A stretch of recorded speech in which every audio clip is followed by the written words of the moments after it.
Добрый день, уважаемые коллеги. Сегодня мы начинаем работу межрегионального онлайн-фестиваля «Музей как ресурс развития территории, приуроченного к столетию образования Чувашской автономии». Приветственное слово для открытия фестиваля передаю Светлане Анатольевне Каликовой, исполняющей обязанности министра культуры по делам национальности и архивного дела Чувашской республики.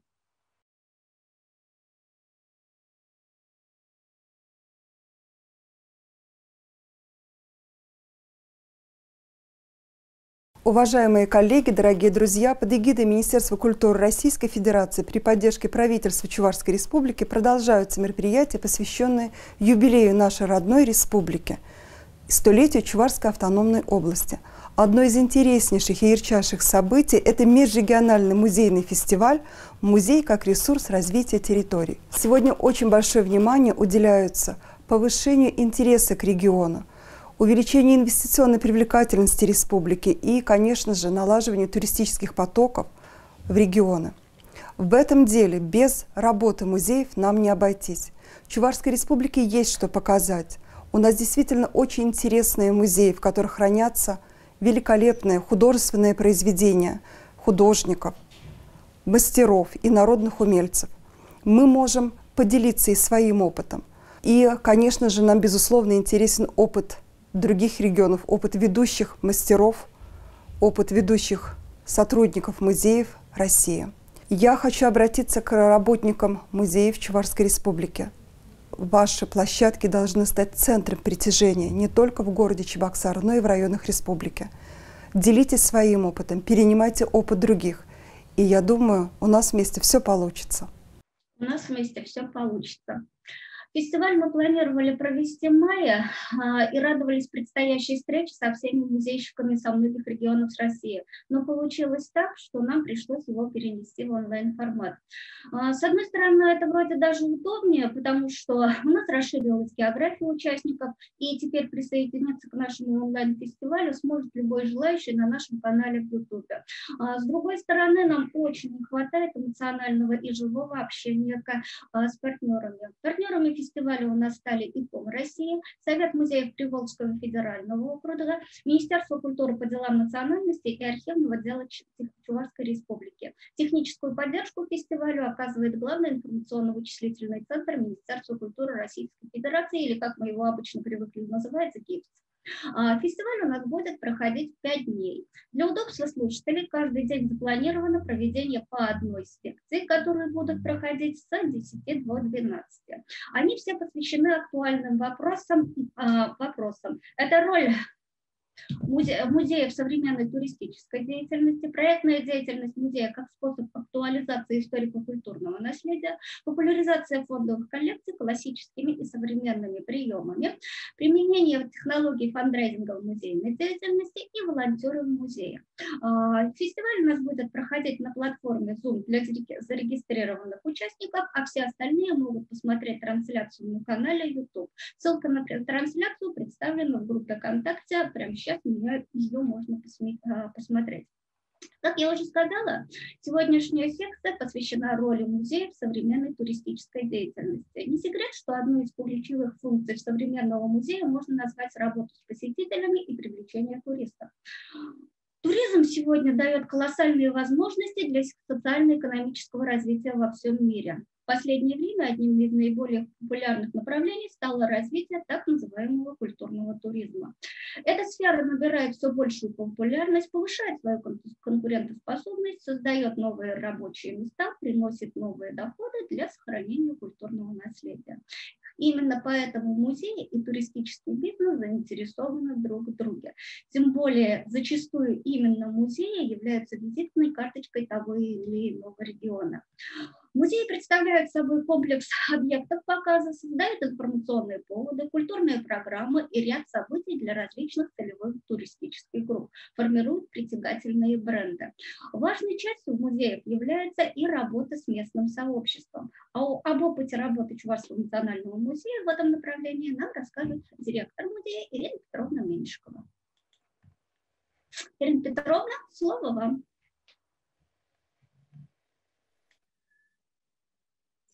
Добрый день, уважаемые коллеги. Я очень рада вас приветствовать на территории практически всей нашей страны.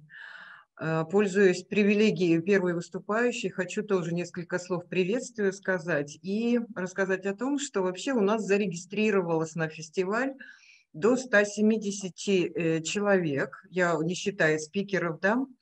Вот, Татьяна Анатольевна уже сказала, что мы с вами будем встречаться в течение 2-3 часов каждый день.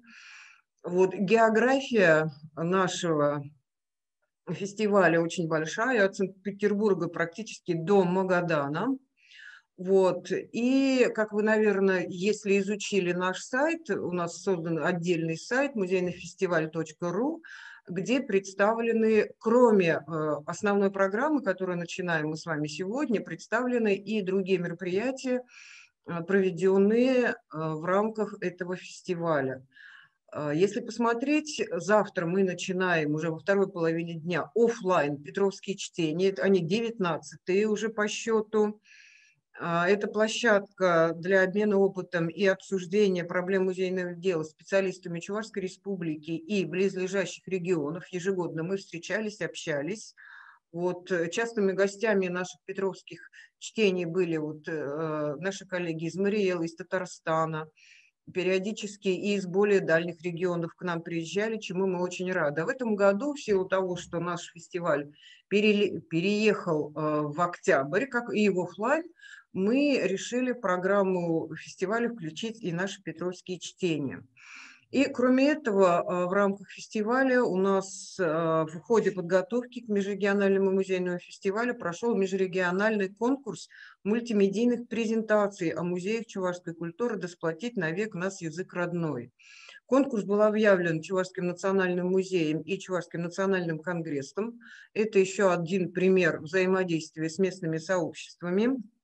Вот, в этом конкурсе приняли участие чувашские национальные культурные объединения, представители их и национально-культурных объединений, расположенных за пределами республики. Это из Республики Татарстан, Оренбургской области, Красноярского края, Тюменской области, Башкортостана и Иркутской области. Их презентации, конкурсные работы представлены тоже на сайте, можно посмотреть. Конкурс уже прошел, победители определены. Также в рамках проведения фестиваля организована ярмарка детских музейных программ, где представили свои образовательные и развлекательные программы 28 музеев, тоже география большая, от Санкт-Петербурга до Владивостока. Видеопрезентации, квестов, уроков, интерактивных и познавательных программ, мастер-классов доступны по ссылке на сайте фестиваля тоже. Также подводятся итоги конкурса профессионального мастерства среди музейных работников Чувашской Республики. Он проводился по 5 направлениям, таким как верность профессии, нестандартный музейщик, молодой музейщик, куратор выставки, диалог с наследием. И в ближайшее время будут подведены итоги, пока идет наш фестиваль, и будут определены победители. Приняли участие в этом конкурсе 13 музеев Чувашской Республики. То есть фестиваль, как вы видите, это не только основная программа, в которой мы сегодня работаем, но и также целый комплекс мероприятий, связанных с музейным делом республики и всей нашей страны. И несколько слов, уже переходя к своей теме. В программе у нас обозначена другая тема. Я решила, что ее надо поменять, поскольку мы с вами сегодня говорим о музее как ресурсе развития территории. Вот. И это очень важная тема, поскольку до второй половины 20 века вы знаете, что музеи были учреждениями, основными обязанностями которых были хранение и демонстрация собственной коллекции. За последние несколько десятилетий ситуация изменилась. Музеи приобрели новые функции, стали платформами для социального взаимодействия и постепенно превращаются в пространство для экспериментов, где-то уже превратились, наверное, открытий и нововведений. И здесь особое внимание, конечно, уделяется коммуникативной функции музея, его взаимодействию с различными аудиториями, с местными сообществами. И все музеи, вне зависимости от типа, размера или организационно-правовой формы, расположены на какой-либо территории. Следовательно, связано с этой жизнью, которая протекает на ней. Соответственно, музей тесно взаимосвязан с жителями этой территории. То есть, наверное, это можно заменить термином местными сообществами. И при этом музеи все чаще выступают площадками для культурного обмена и построения диалога. Они представляют доступ к научному, культурному и художественному наследию, смягчая тем самым культурный разрыв, который происходит из-за экономического неравенства. Тема нашего фестиваля как никогда актуальна, учитывая новые тренды, которые происходят в музейном деле. Поскольку музей – это тоже часть местного сообщества. Только в связке музей и местное сообщество можно что-то сделать для своей территории. Музей – это уникальная площадка для самых различных вещей. Она нейтральна, позволяет объединять вместе детей и взрослых, людей разных возрастов, разных культур, с разными взглядами, соединяет вместе прошлое, настоящее и будущее. Кроме того, музей формирует региональную идентичность, чтобы люди, проживающие на этой или иной территории, воспринимали ее действительно как малую родину, то, к чему они принадлежат. Вот. И мы с вами прекрасно понимаем, что это слова Оксаны Арачевой, генерального директора благотворительного фонда Владимира Потанина, который делает огромную работу именно вот в этом направлении, работая с музейным сообществом. Ну, мы прекрасно понимаем, здесь, наверное, наша аудитория – это профессиональные музейщики. Мы понимаем, что работа с местным сообществом – это непростая задача, потому что всякое сообщество, оно неоднородно, включает в себя массу различных аудиторий со своими ожиданиями и запросами. И я в своем выступлении, кроме вот того, что опираюсь на идеологию фонда Потанина, я привожу еще текст теоретические разработки Плотники Екатерины, Зиновьева и Мицкевич и других авторов, которые будут озвучены в ходе моего выступления. И мое выступление, наверное, больше теоретическое, поскольку задает тон и объясняет всю тему нашего фестиваля. Мы все знаем, что понятие местного сообщества, связанное с реалиями социальной и политической жизни современного гражданского общества, пришло на смену понятию «местные жители», которое широко использовалось в социологических исследованиях Советского музея в 70-х годах. Также понятие местного сообщества рассматривается Филипповым и Гассией как группа людей в природной окружающей среде, обладающая географическими, политическими и социальными границами и развитым общением друг с другом. Это общение может быть не всегда активным, но оно должно быть явным. Группы взаимодействуют на определенной территории для достижения совместных целей. Эти же исследователи выделяют основные признаки местного сообщества. Это, во-первых, население, некая общность людей, историческое, культурное, соседское. Во-вторых, это место, территория, пространство в пределах определенных границ географических, административных, экономических, информационных. Третьим признаком является социальное взаимодействие. Это может быть соседские отношения, общие правила и нормы поведения, общую властную структуру, общественные услуги, организации, взаимосвязь, производственной деятельности. И последним важнейшим признаком становится чувство сообщества, психологическая идентификация с сообществом, общность ценностей, чувство принадлежности, чувство сопричастности к событиям в обществе, чувство ответственности перед сообществом. Местное сообщество таким образом может поглощать в себе всех остальных. Я минут на 20 вас оставлю. Хорошо? Откуда вещать будет? Чувство... Так, все, да? Общность, ценность. Местное сообщество таким образом может поглощать в себе всех остальных участников музейной коммуникации, поскольку в себя включает лиц, составляющих и местную администрацию, местный бизнес, сотрудников образовательных и культурных институтов данной территории. И вот на слайде я сейчас напомню нам всем основных участников системы внешней коммуникации музея, партнеров в социокультурной среде. Я думаю, что мы все это знаем, и в той или иной степени с ними, у кого кто-то больше, кто-то меньше, с ними взаимодействует. Ну, прежде всего, это профессиональное общество и организации сферы культуры. Это, конечно же, администрация и управление, государство, вышестоящие органы управления культурой, комитеты и министерства, центральные и местные органы, городские, районные и муниципальные.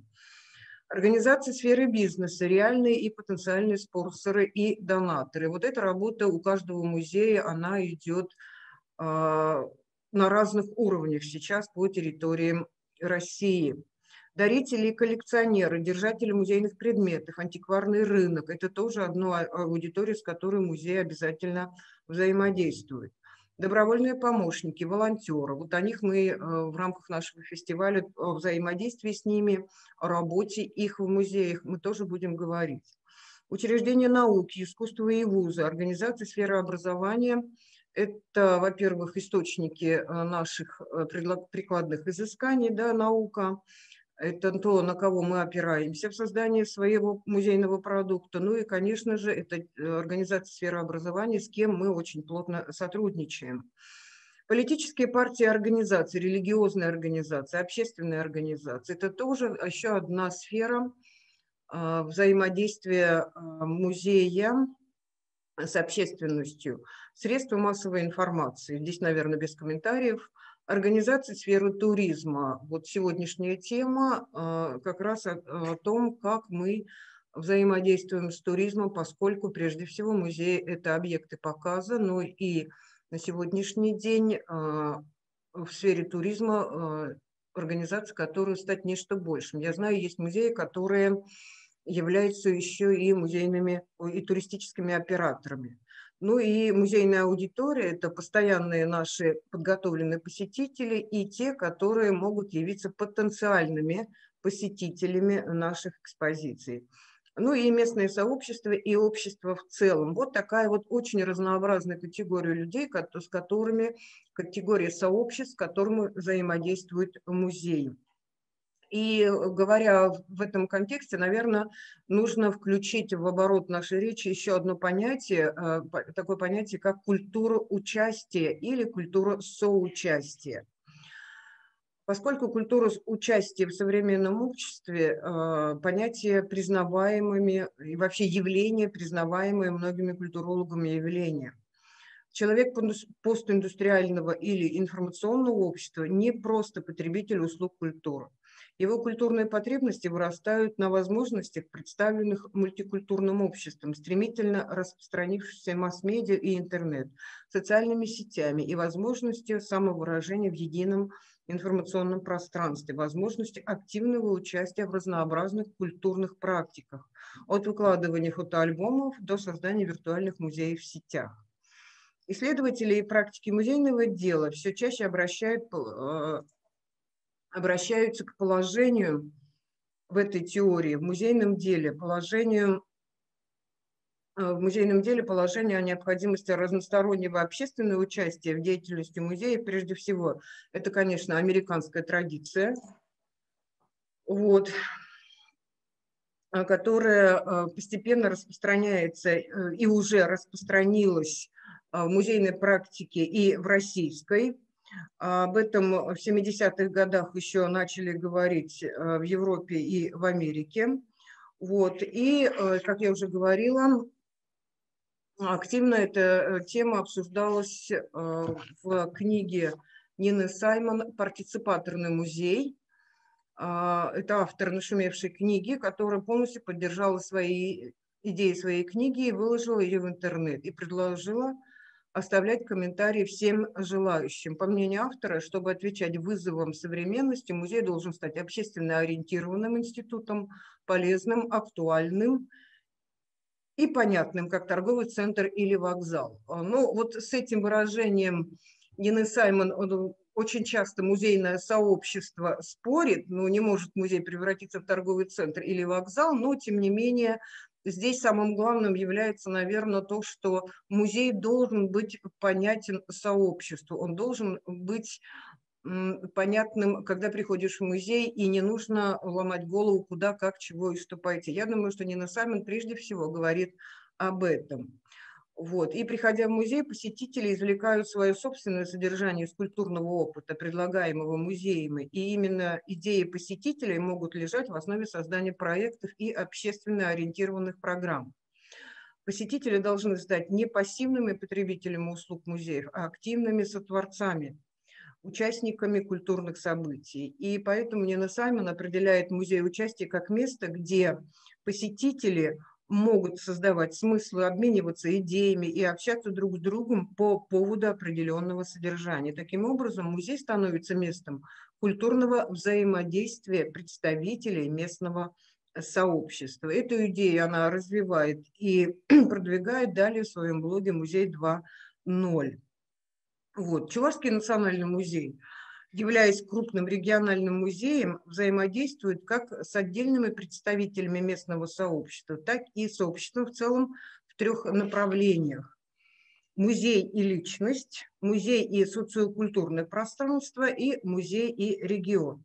Активная работа в указанных направлениях проводится, способствуя взаимодействию музея с местными жителями, органами власти, общественными организациями, учреждениями образования и культуры, субъектами туристической индустрии. Участники взаимодействия становятся не только потребителями услуг музея, но и его полноправными партнерами, вносят вклад в создание культурных благ. Первое направление «Музей и личность» состоит из 2 моделей. Это модель «Музей как клуб» и «Музей как центр проведения досуга». И оно связано с деятельностью регионального музея, направленную на отдельных представителей местного сообщества. В рамках первого направления музей выступает как место самореализации личности посетителя, проявления его творческой активности и организации досуга. Ярким примером работы нашего музея в этом направлении является организация клубов, например, организация различных клубов при музее и его структурных подразделениях. Например, клуб женщин-поэтесс Нарспи при литературном музее, клуб экскурсоводов, который действовал в свое время при музее Василия Ивановича Чапаева. Проводятся в музее занятия в мастерской фантазии, приходя куда люди неподготовленные, художественно необразованные могут реализовать свои желание творить. Мастер-класс, вот это происходит на мастер-классах по акварели, по китайской живописи. Успешно работал в свое время клуб мультипликации «Сундучок», где мультипликация создавалась детьми именно на тему музейных экспозиций, исторические темы, связанные именно с историей местного направления, то есть с историей территории. Модели направления «Музей и личность» отражают те изменения, которые происходят в деятельности современного музея при работе с музейной аудиторией. Обратная связь с местным сообществом способствует перестройке работы музея с учетом изменений, которые происходят в регионе. Музей становится не только средством воспитания и обучения, но и площадкой для реализации творческого потенциала посетителей, их интересов и увлечений, расширяет возможности коммуникации через работу музейных клубов, кружков, студий, обществ, что позволяет выделить в системе взаимодействия музея и местного сообщества модель «Музей как клуб». Музей как центр проведения досуга включает различные формы культурно-образовательной деятельности регионального музея, в том числе и нашего. Да? Это традиционные экскурсии, различные лекции, но сюда включаются уже и более современные формы, такие как музейные игры, праздники. Конкуренция с другими учреждениями культуры, предприятиями сферы развлечений стимулирует музей к созданию запоминающихся именно музейных программ, инновационно-культурных массовых мероприятий и праздников, именно музейных. И я своим сотрудникам тоже говорю, да, музей это место, где человек приходит не во время работы и даже не во время обучения, а именно проводить свой досуг, но он должен отличаться от всех других учреждений культуры. Вот. И поэтому интересной формой культурно-образовательной деятельности нашего музея является музейная игра, которая распространена сейчас во многих музеях, не только у нас, выступает в виде музейного квеста. У нас, например, разработаны различные квесты не только по постоянным экспозициям, но и они создаются по вновь создаваемым выставкам. Есть также квест «Тайны 9 музеев», который объединяет 3 крупных музея нашего города. Это Чувашский национальный музей наш и его структурное подразделение «Художественный музей» и Музей истории трактора. И благодаря работе по организации досуга музей поддерживает интерес к себе, привлекает в том числе и молодежную аудиторию. Второе направление взаимодействия с сообществом – это музей и социокультурное пространство, которое объединяет модели музей как мериторное благо и музей как средство социальной защиты и характеризует актуальные тенденции в работе музея по поддержке общественных благ, созданию доступной среды и расширению инклюзии, осуществление гибкой ценовой политики и дифференцированной системы скидок. Она у нас есть, и во многих музеях, я думаю, что она тоже есть. Работа с людьми, для которых необходимо создание особых условий, восприятие музейного пространства и другое. Невысокая стоимость входных билетов музеев обеспечивается стабильной поддержкой и деятельности музея со стороны государства, а в совокупности законодательным закреплением порядка предоставления льгот и организации в дни бесплатного посещения обеспечивается свободный доступ к культурным благам всех представителей местного сообщества, что и является проявлением политики предоставления мериторных или общественных благ. Как и во многих музеях, у нас есть, в Национальном музее есть дни бесплатного посещения, это 3-е воскресенье месяца для многодетных семей и студентов. Дети до 7 лет абсолютно бесплатно посещают наш музей.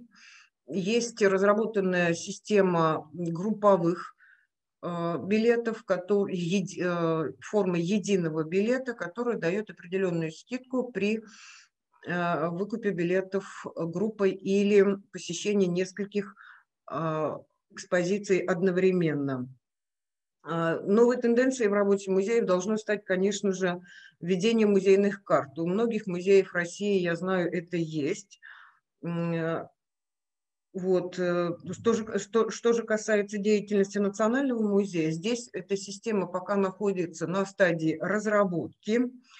Вот. И я надеюсь, что мы постепенно эту систему введем, изучив опыт российских музеев в создании подобного рода клубных карт. Важная тенденция осуществления модели музея как средств социальной защиты в работе современного музея, как социокультурного института, является расширение доступной среды и инклюзии. В нашем музее для слабовидящих и слабослышащих посетителей доступ, конечно же, не до конца еще разработан, но для посетителей с проблемами опорно-двигательного аппарата в музеях созданы все специальные условия, которые позволяют получить комплекс музейных услуг. И для доступа в музей все условия созданы. И, к сожалению, это направление неполноценно охватывает содержание работы музея. Нами до конца не разработана система создания специализированных выставок. Они у нас случайные и редкие. Я имею в виду специализированные выставки для слабовидящих. То есть выставки, у нас, конечно, создавались выставки, где абсолютно все экспонаты можно потрогать руками, но это, я еще раз повторюсь, что единичное и редкое явление, и нам есть над чем работать. Третье направление музея – это музей и регион, который заключается в работе музея по актуализации и трансформации образов локальной культуры, узнаваемые бренды. Это модель музей как инструмент формирования локальных брендов а также презентации культурных инициатив. Музей как площадка для культурных инициатив.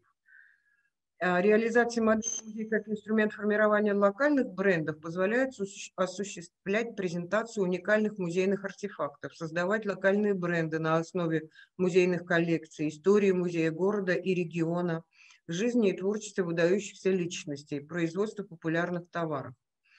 Ну, даже сам логотип музея может выступать в качестве бренда. Создание музея культурных брендов способствует развитию региона, повышает его привлекательность как туристического и инвестиционного объекта, моделирует положительный образ территории. В этом отношении хочу привести пример создания в 2015 году музея чувашской вышивки, представляющего в экспозиции самое яркое культурное наследие чувашского народа. Это костюм, украшения и вышивку, которые несут в себе не только и не столько эстетические представления народа, хотя это есть полностью представлено, прежде всего менталитет и мировоззрение чувашей. И орнамент-фест «Эреж», который реализуется на площадке Музея чувашской вышивки совместно с фондом «Родина наследия», город Москва, на грант Минкультуры России, как раз помогает формированию бренда региона на основе многовековых традиций чувашского народа. В границах модели музей как площадка для культурных инициатив, региональный музей используется местным сообществом для реализации и представления культурных проектов, освещения и демонстрации достигнутых результатов научной и творческой деятельности. Для этого ярким примером являются выставки, которые создаются музеем вместе с различными сообществами. Хорошая практика сложилась у нас взаимодействие с религиозными организациями, что уже создано целый ряд выставок, посвященных и ярким представителям церкви, тысячелетию крещения Руси и священникам, которые были репрессированы. То есть это вот как раз эти выставки, они созданы в очень тесном взаимодействии с религиозным сообществом. Также я хочу привести выставки, которые посвящены купечеству. Они не могли быть не созданы без взаимодействия с наследниками купеческих семей, которые работали в Чувашии еще до революции. Вот, таким образом, или, допустим, выставка, посвященная 550-летию города Чебоксара, не могла быть создана без участия фотографов, специалистов, которые изучали историю города. И таким образом эта выставка тоже создавалась в тесном взаимодействии людьми, сообществом, которое есть в Чебоксарах, очень тесно интересующиеся историей, собственно, нашего города. Вот. И таким образом мы можем сказать о том, что Чувашский национальный музей в своей деятельности очень тесно взаимодействует с местными сообществами во всех трех направлениях, которые мы для себя определили. Но, как вы уже слышали, полностью и на отлично, на 5 я не могу сказать, что мы исполняем свою роль. Это взаимодействие находится на уровне таком первоначальном, и есть в какую сторону расти, и для дальнейшего работы с местными сообществами, когда в тесном взаимодействии с ними музей может влиять на развитие территории и стать ресурсом для развития территории, у нас, конечно, в этом отношении есть куда работать, потому что вот это поле имеет очень большой ресурс, и задачи перед нами, перед Национальным музеем стоят достаточно большие для того, чтобы расширить, углубить это взаимодействие. У меня все, коллеги. Спасибо большое, Ирина Петровна, за основательный доклад. У нас тут вопрос. Да, пожалуйста. Спрашивают, с какими местными сообществами активно работает Чувашский национальный музей?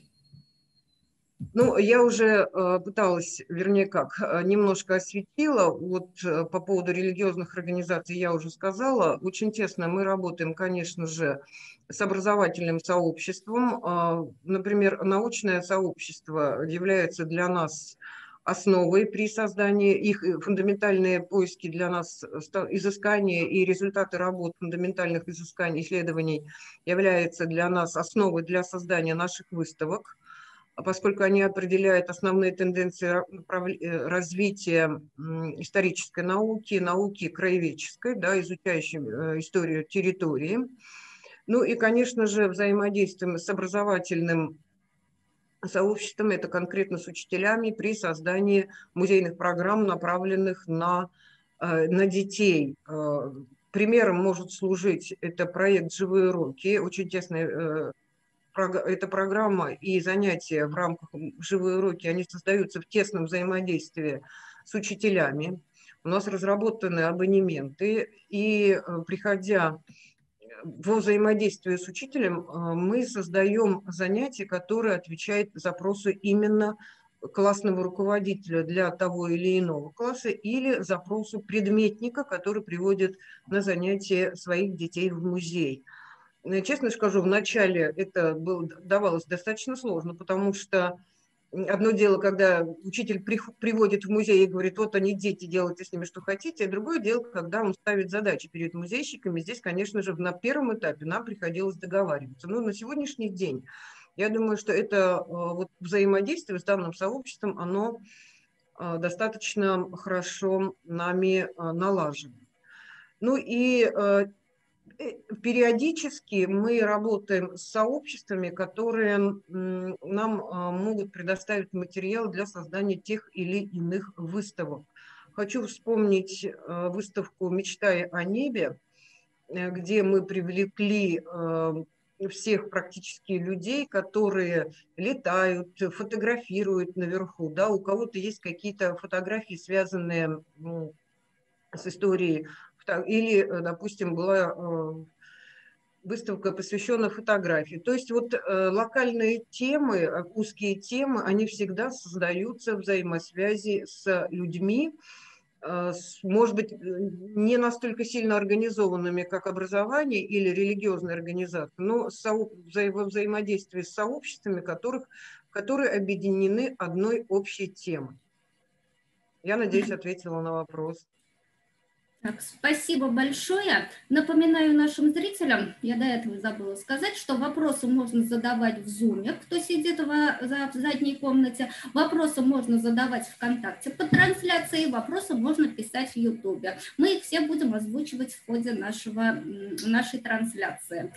Ирина Петровна очень подробно рассказала про местные сообщества, но кроме местного сообщества важную роль в формировании имиджа территории играет и сама территория. Какие есть возможности у них для развития региона? Какие ресурсы нужны для того, чтобы развивать территорию? Ответы на эти и многие другие вопросы, я думаю, мы услышим в выступлении от Нера Николаевича Егорова. Это человек, который считает, что будущее территории, ее экономика, рост и развитие в первую очередь зависит от человека, от условий проживания, комфорта и уровня счастья. Он работает с малыми городами Чувашии, и самый его успешный кейс – это работа с городом Мариинский Посад, население которого насчитывает 8,5 тысяч человек. И именно сейчас Этнер Николаевич находится прямо в полевых условиях в городе Мариинский Посад, и кто следит за нашей трансляции, он сейчас нам демонстрирует виды этого города. Из Мариинского Посада же он нам будет рассказывать свой доклад. Этнер Николаевич, вам слово. Как с меня слышно? Добрый день. Слышно. Все замечательно. День добрый. Если можно, еще поставьте презентацию. Как-то, чтобы было видно, о чем я говорю.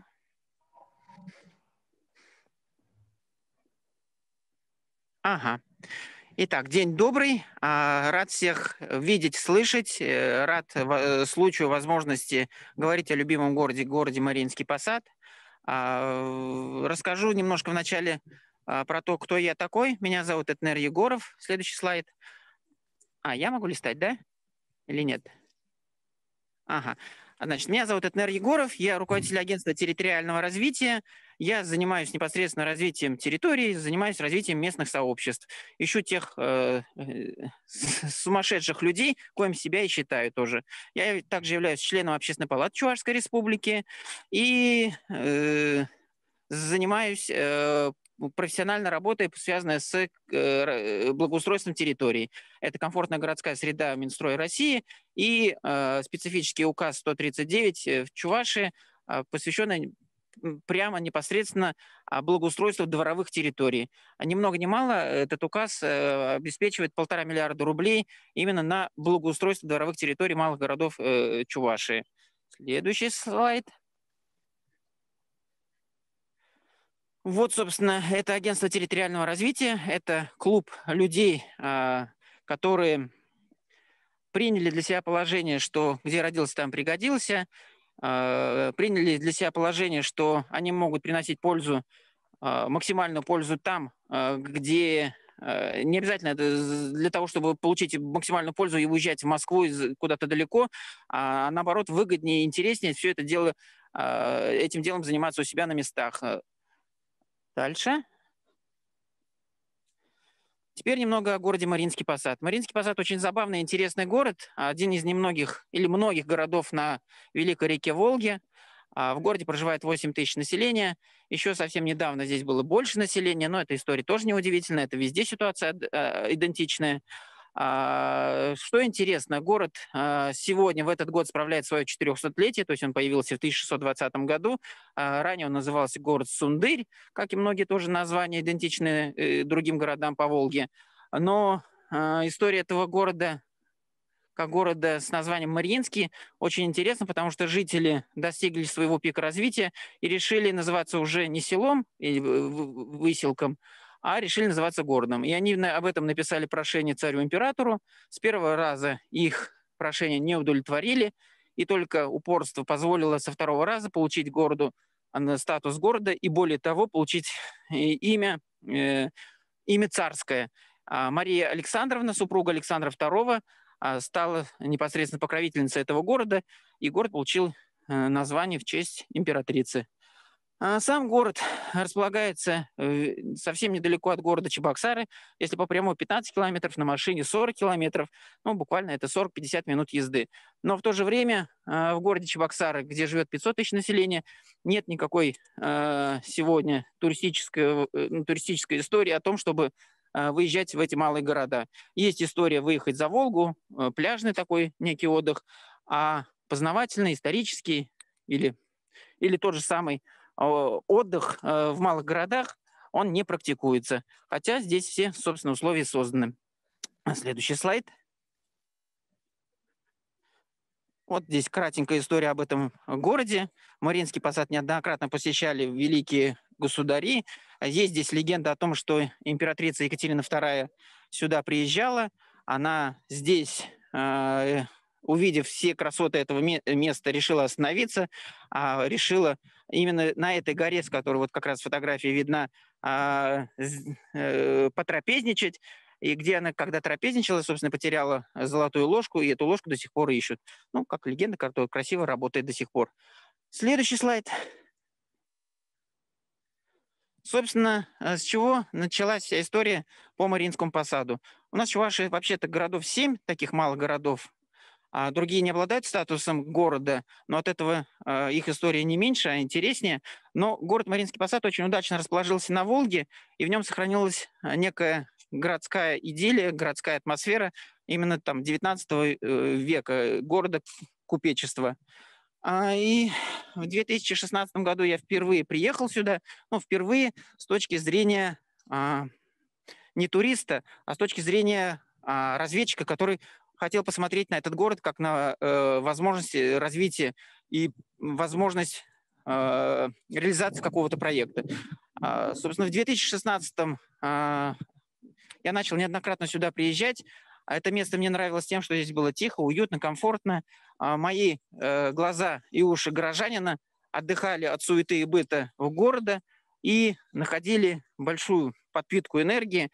И было принято решение, что если я сюда приезжаю, то что-то нужно что-то сделать. И вот 2017 год стал некой отправной точкой, когда было принято решение, ну, хватит, надо что-то делать. И дальше слайд. Мы начали со слова, и слово было простым. Мы сказали, а почему бы нам не покрасить забор, который нам бросался в центре города, но забор нам показалось мало, Понятно, что здесь некая аналогия с Том Сойером напрашивается, но этот забор оказался символичным, потому что, следующий слайд, от этого забора началась новая история. Забором все не закончилось, продолжилось созданием полноценного мероприятия. Мы провели фестиваль городских инициатив, мы его так назвали. На это мероприятие приехало порядка 500 человек с города. Это были творческие команды, это были мастера, которые умели что-то мастерить руками и умели продавать в городе. И мы их уговорили приехать в этот город. Это был городской духовой оркестр, который стал такой изюминкой. Приехало большое количество артистов, из-за чего неожиданно появилась конкуренция за право обладания микрофоном на сцене. Было большое количество артистов и было большое количество журналистов. Собственно, опыт был на тот период, мы очень сильно боялись, не знали, как это может произойти, но в итоге все... Ничего бояться не нужно, на самом деле все происходит само собой, и все очень гармонично сложилось. То есть 500 человек, которые приехали в этот город, на день превратили его в вполне современный европейский город. Ну, о том, о чем мы как бы в картинку в голове все держим, когда подразумеваем, что мы едем в европейский город. Следующий слайд.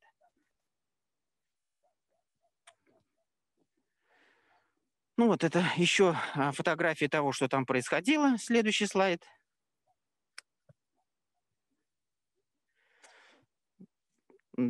Значит, мы продолжили, успех 2017 года позволил нам, соответственно, развить это мероприятие. Мы в 2018 году провели следующий фестиваль городских инициатив. Следующий слайд.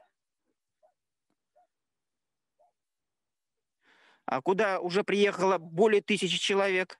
То есть опыт настолько оказался успешным, что люди захотели приезжать сюда, и это уже было совершенно несложно нам организовать. Начали подтягиваться школы. Школы сами захотели приезжать в город Мариинский Посад и заниматься его благоустройством. Следующий слайд. Так, следующий год, 19-й.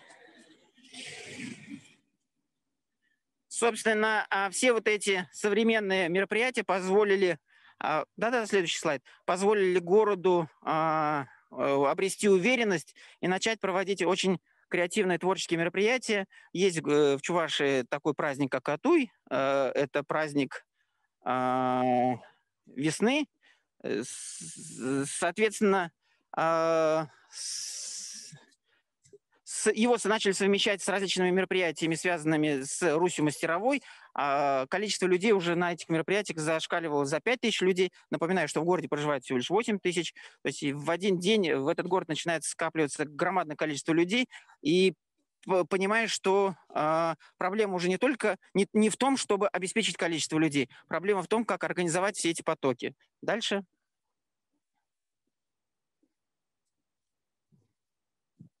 Ну вот что сейчас. Сейчас, пока я хожу по набережной, вы можете что-то наблюдать. А я расскажу, какие достижения на этот год у нас есть. Следующий слайд.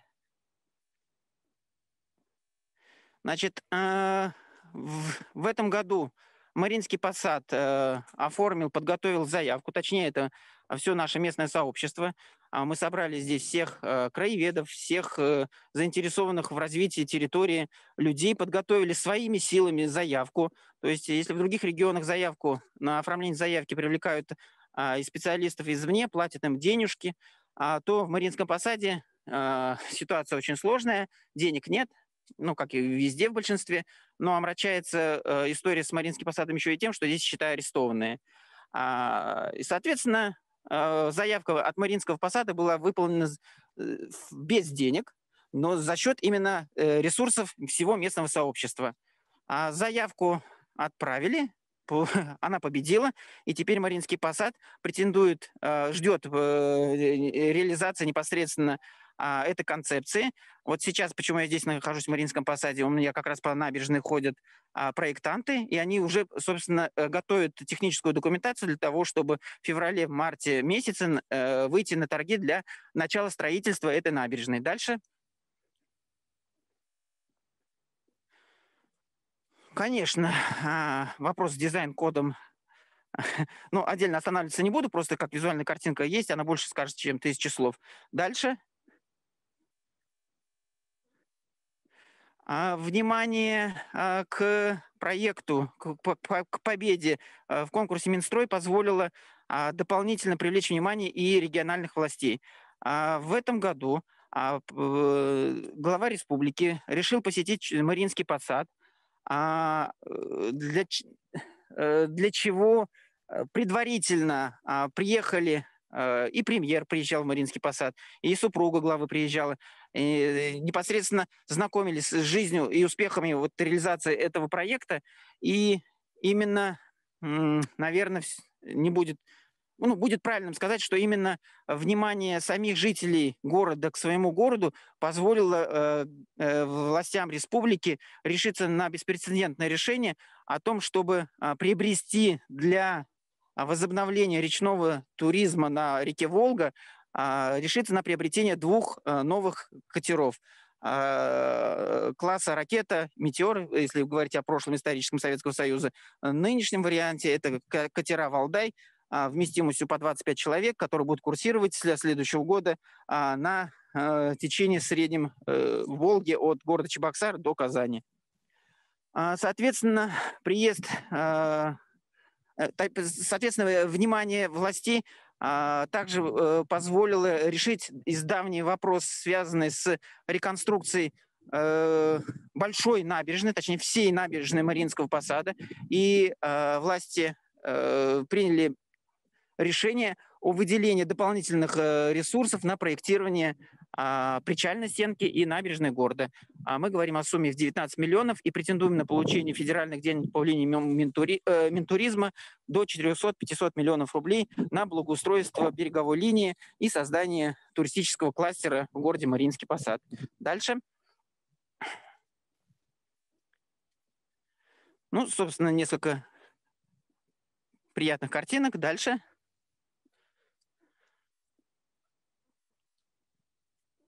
Да, что нам теперь предстоит делать? Вчерашние мечты о том, что Мариинский посад может иметь будущее, это были всего лишь мечты. То есть каждый житель города Мариинский посад знал, почему здесь плохо, почему они здесь отсюда уезжают, и почему у Мариинского посада нет будущего. Это было, я так называю, научная беспомощность, которая царила в головах большинства людей. Это все прошло, это все изменилось, это все осталось в прошлом. За какие-то там последние 3 года у людей сегодня и у города стоят задачи амбициозные: освоение больших федеральных и республиканских денег. Если бюджет города Мариинского посада, вдумайтесь в эту цифру, годовой составляет порядка 19-20 миллионов рублей, то привлекаемые суммы составляют более $500 000 рублей. Соответственно, это заставляет администрацию местную задуматься о кадрах, задуматься о стратегии, то есть не только о реализации задач на 1 год, но и каких-то планах, проектах развития на десятилетия даже. Задача стоит сложная, задача амбициозная, потому что сегодня, если Мариинский посад с трудом принимает до 5000 туристов, то уже в следующем году стоит амбициозная задача принимать до 50 тысяч туристов. Следующий или через год, в зависимости от того, как будет стройка продвигаться. И следующий слайд. Собственно, вот задача это подготовить техническую документацию на причальную стенку, сделать ее современной, чтобы могли швартоваться туристические корабли, самые большие корабли, которые курсируют по Волге. Следующий слайд. Собственно, нужно закончить проектирование малой и большой набережной. Дальше. Да, и самая вкусная история – это будет вишенкой на торте. На набережной существует дом. Адрес этого дома – улица Набережная, дом 28. Я как раз вокруг него постоянно хожу. Этот дом аварийный, он находится на исторической части. Администрация не знает, что с ним делать. И мы вот сейчас ввязались в здоровую авантюру с тем, что превратить этот дом в дом приема гостей, сделать из него резиденцию и прославить его на всю Волгу тем, что здесь будут делать самые лучшие пирожные на всей Волге. Естественно, мы сохраняем облик исторический, но внутри это будет современное, качественное сооружение. Откуда деньги, каким образом проект будет сделан, мы сейчас ничего не знаем, но наша уверенность в будущее, наша любовь к этому городу дает нам уверенность в том, что это будет такой же красивый, это такая же будет красивая, интересная история, о которой я вам расскажу в следующем году и уже по факту. Следующий слайд. Ну, собственно, добро пожаловать к нам в Мариинский посад. Стоимость жилья здесь категорически растет. Беглый анализ на Авито показывает, что вчерашние объявления о продаже заброшенных домов и зданий жилых в Мариинском посаде выросли за какие-то 3 года в десятки раз. Это не значит, что сейчас прям ажиотаж, спрос, но жители поняли, что стоимость тех зданий, зданий и жилых помещений, в которых они проживали, вчера равнялась условно нулю, то сегодня они понимают и видят в этом ценность и видят будущее. Следующий слайд. Всем большое спасибо. Добро пожаловать в Мариинский посад. Если есть вопросы, буду рад ответить. Спасибо большое, Этнер. Удачи в твоих планах безумных. И нас, как музейщиков, естественно, интересует вопрос. А какое место занимает музей города в развитии в вашем проекте? Про него вы еще ни разу не сказали. Ну, да, конечно. Улица Набережная – это центральная историческая часть города. На этой улице сосредоточены все культурные объекты. Сейчас я как раз двигаюсь в сторону музея. Это музей купечества. Музей был реконструирован, получил новые площади, получил ремонт, и он непосредственно встроен в всю систему приема гостей города Мариинский посад и работает как с гостями, так и непосредственно с населением города Мариинский посад. То есть здесь проходят все основные мероприятия города. Все фестивали, все вот эти креативные штуки, о которых я ранее говорил, мы проводим, конечно, в команде с музеем купечества города. Рядом с музеем купечества стоит также Республиканский дом культуры, в котором находится библиотека, в котором находится кинозал, театр. Точно такую же выполняет функцию, как по привлечению творческих людей. И всегда здесь нахожу поддержку в ресурсах человеческих, которые помогают мне в проведении различных творческих мероприятий, запоминающихся мероприятий по Мариинскому посаду. Спасибо большое. Еще раз удачи во всех ваших авантюрах. Вопросы Чем будут? можем, пока больше вопросов нету. Если что-то будет, я вам перенаправлю обязательно. Это и музей. все, да. Вот музей Мариинского посада. Хорошо находиться в полевых условиях. Спасибо большое, Этнер Николаевич, за очень интересный доклад в полевых условиях. К сожалению, в Мариинский посад у нас пока в город иностранные туристы не ездят. Иностранные туристы у нас в основном бывают только в больших известных музеях типа Эрмитажа. Там зарубежные туристы – это обычное явление. Региональные музеи обычно такой популярностью похвастаться не могут, но и у некоторых из них начинают появляться новые программы по привлечению зарубежных туристов. Один из достаточно интересных примеров – это развитие культурных сервисов для китайских туристов Музей изобразительных искусств Республики Карелия. Опытом работы с нами поделится Татьяна Викторовна Салтыкова. Она главный специалист по маркетингу музея. Татьяна Викторовна, вам слово.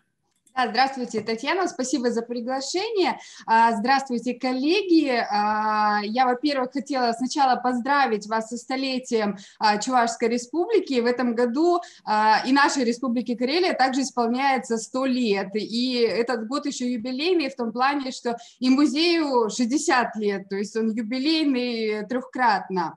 Я хотела с вами поделиться опытом проектной деятельности, рассказать о том, с чего начинался наш проект и во что все это вылилось. Сейчас я настрою презентацию. Так, смотрите, значит, Предпосылки. Сразу скажу, что заявку мы готовили с конца 2018 по первую половину 2019 года. То есть, в принципе, период времени достаточно большой, и это еще было до введения жестких ограничений из-за распространения коронавирусной инфекции, еще до того, как были запрещены туристические поездки, поэтому наши предпосылки были прям очень в тему. То есть, что мы... Если в наш музей достаточно часто посещают иностранные туристы, но мы в основном сталкивались с европейцами, американцами, теми людьми, которые разговаривают на английском языке, либо как на родном, либо как на приобретенном.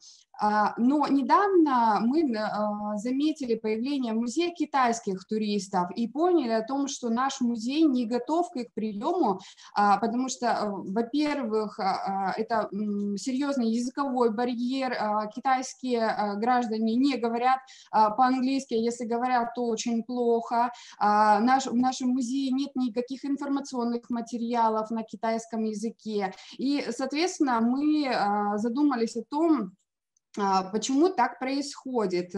Посмотрели общемировые тенденции и заметили о том, что во всех, китайский турист и количество его увеличивается от года к году практически в геометрической прогрессии, и в фокусе китайских туристов находятся именно музеи, то есть все, допустим, столичные регионы, основными дестинациями для китайских туристов являются именно музейные организации. И сотрудничество с нашими коллегами в Финляндии из региона Северной Карелии, мы поняли о том, что ситуации в нашей республике и в их регионе схожи, поэтому и родилась идея такого проекта по созданию услуг, доступных для китайского туриста. То есть мы не ставим своей целью увеличить поток китайского туриста, а лишь создать условия для их приема, чтобы им было комфортно и нам было комфортно. Получается, мы готовили заявку в программу приграничного сотрудничества Карелия, которая позволяет участвовать как российским организациям, так и финляндским организациям. Здесь вы видите, вот Северная Карелия, где находится наш финский партнер, и, соответственно, здесь Республика Карелия, то есть мы находимся рядышком друг с другом. Значит, подача заявки у нас проходила в 2 этапа. Если первый этап это была подача достаточно небольшой концепции, то второй этап это очень подробная, дотошная заявка, которая включала в себя множество дополнительных документов, и все вместе вышло примерно 100 страниц.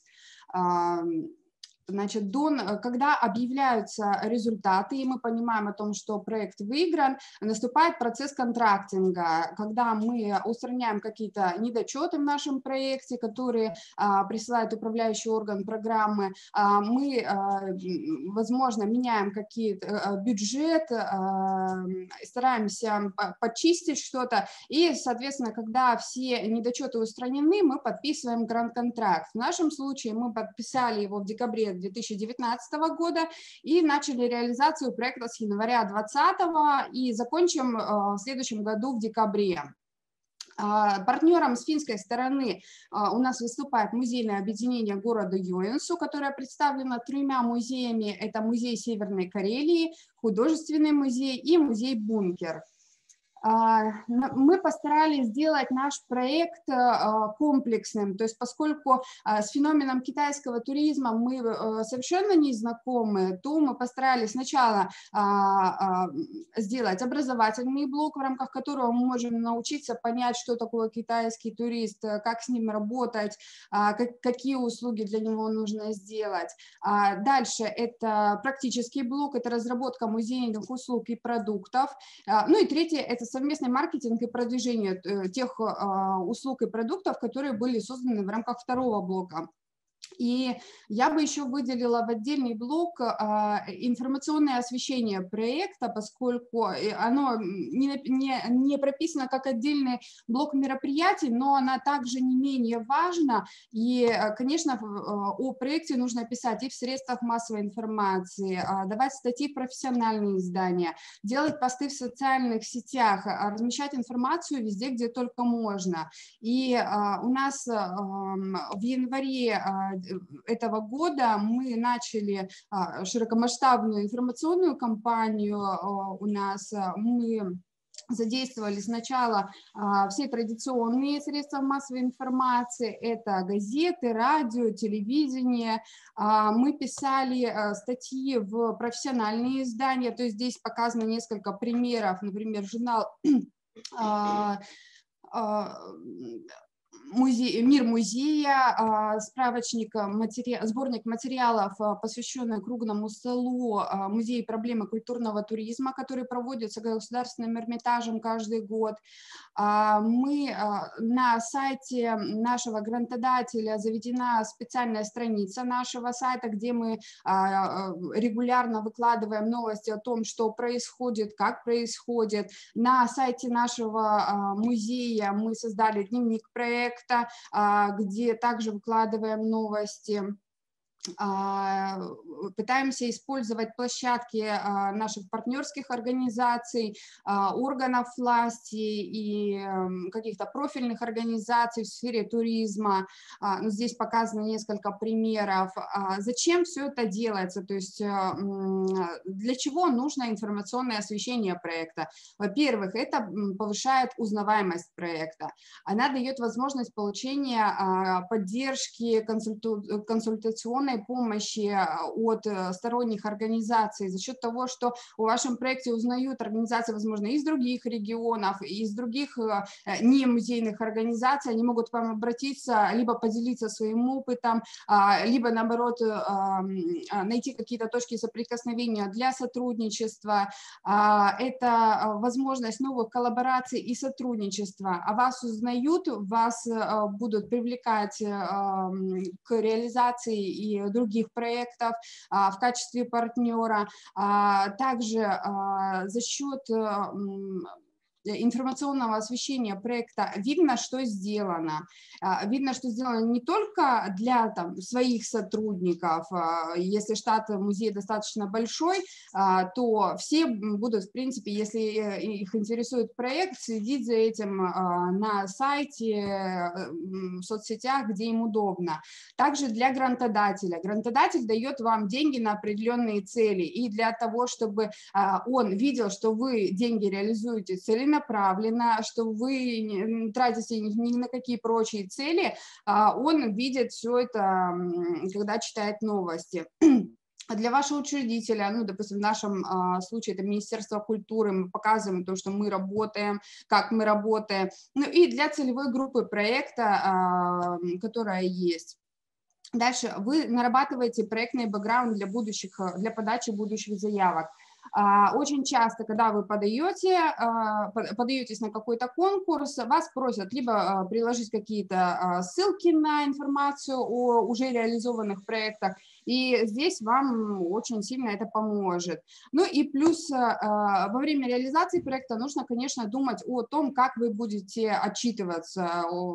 Поэтому регулярные новостные сообщения о реализованных мероприятиях помогут вам достаточно подробно и хорошо написать содержательный отчет.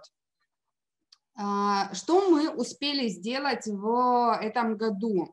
То есть в рамках образовательного блока мы провели стартовый семинар, но не смогли провести обучающие поездки из-за режима самоизоляции, закрытия границ. Но стартовый семинар у нас прошел достаточно успешно. У нас приняло участие более 70 участников. Это представители музеев не только Петрозаводска, но и всей Республики Карелия, отдаленных районов. Это представители профильных организаций в сфере туризма, представители органов органов власти, и муниципальные, и региональные, это и средства массовой информации. И в рамках 7 часов интенсива наши приглашенные эксперты делились своим опытом, своими наработками. Мы пригласили 2 китаистов, 1 искусствоведа и 2 музейщиков. Они осветили следующие темы. Это описали портрет китайского туриста, то есть как их необходимо принимать, китайских туристов, особенности планирования туристических поездок китайскими гражданами, информационные ресурсы Китая, которые используются для того, чтобы выбрать какой-то тур, для того, чтобы спланировать свой визит в другую страну. Также искусствовед поделилась с нами тем, как можно представить культуру Карелии китайскому туристу. Ну, мы понимаем, потому что восточная и западная культура достаточно различны, а с учетом языкового барьера и ментальных различий это достаточно сложно. И наш финский эксперт достаточно интересно об этом рассказала. Я чуть позже несколько цитат ее приведу. И также мы познакомились с опытом столичных музеев по тому, как создавали чайно-френдли среду в музеях, по их опыту взаимодействия с китайскими туристами. Что касается второго блока мероприятий, это уже непосредственно практический блок, разработка музейных услуг и продуктов. Мы сконцентрировали свое внимание на услуге аудиогид, то есть зачем в нашем музее достаточно, да и в республике сложно найти профессиональных экскурсоводов и переводчиков на китайском языке, и поэтому услуга аудиогид поможет решить вот эту проблему с их отсутствием. Кроме того, это расширяет спектр услуг для иностранных посетителей. Мы закупили новое мультимедийное оборудование, причем оборудование закупалось именно под цели нашего проекта. То есть мультимедийный аудиогид дает возможность не просто проигрывать аудиодорожку, но и сопровождать ее фото и видео. То есть можно посетителю, который идет с аудиогидом, дать возможность либо рассмотреть какой-то фрагмент экспоната поближе, либо можно даже использовать сам аудиогид в качестве навигации. Кроме того, есть 2 входа для наушников на одном устройстве, то есть один аудиогид, одно устройство могут использовать сразу 2 посетителя. И что очень важно в последнее время, это зарядный кейс имеет функцию дезинфекции, то есть пока аудиогиды заряжаются, микробы убиваются. Мы модернизировали и модернизируем еще в процессе визуальную систему навигации. То есть сначала мы проанализировали наше пространство, посмотрели, какие у нас есть проблемные зоны в музее, определили основные потоки и маршруты движения наших посетителей, какие услуги в музее не так востребованы, как могли бы быть. Для этого мы опросили наших же сотрудников, с тем, которые работают непосредственно с посетителем. На основе этой информации подготовили план с основными указателями направлений движения посетителей. И далее мы уточняли возможность использования того или иного навигационного знака в конкретном пространстве. То есть хотим мы поставить навигационный знак над дверью, идем в это место, смотрим, у нас над дверью находится датчик движения, датчик пожарный, кабель-канал, соответственно, потом идем к техническому специалисту, узнаем, можно ли убрать кабель-канал, проложить провод в стене, передвинуть датчики. Если этого сделать нельзя, то, соответственно, нам нужно искать какое-то новое место для того, чтобы разместить систему навигации. После всех уточнений мы готовили техническое задание для дизайнеров, которые работали дальше на протяжении 2 месяцев вместе с нами в плотном контакте. Здесь наши дизайнеры постарались не загромождать пространство музея стрелочками, навигационной информацией и по максимуму использовать зоны, то есть здесь видно, что, допустим, навигация есть на стенках, но кроме того, навигация навигация минимальная есть еще и на светильничках. Здесь раньше были обычные светильники с висюльками, а сейчас мы сделали металлическую конструкцию с акриловыми вставками, на которых дается направление движения для посетителя. То есть здесь сквозной вход, и с каждой стороны есть направление движения для посетителя. Здесь вот видно, допустим, как дизайнеры выбрали цветовое решение. Они выделили отдельно временные выставки определенным цветом, и на протяжении всех временных выставок этот цвет используется в навигации. Далее, ну и, конечно, очень часто музеи проходят временные мероприятия. У нас есть парадный зал, где проходят концерты, какие-то торжественные мероприятия, и всегда под временные мероприятия у нас клеятся листочки А4, файлики с информацией, где вход, как что сделать. Наши же дизайнеры предложили нам переносные конструкции, куда мы можем размещать информацию во время таких мероприятий. Модернизация входной зоны музея. Здесь во входной зоне у нас находится несколько точек. Это гардероб, касса и зоны реализации сувениров.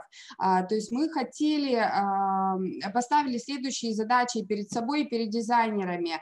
Сделать классический вид, но современный и стильный. Сделать это удобно и эргономично для посещения туристами, обеспечить комфортную информационную среду, обеспечить лингвистическую доступность, то есть на нескольких языках вся информация, добавить визуальные образы, о чем музей, какова история здания, потому что туристы, приходя в музей, очень часто спрашивают, а о чем ваш музей?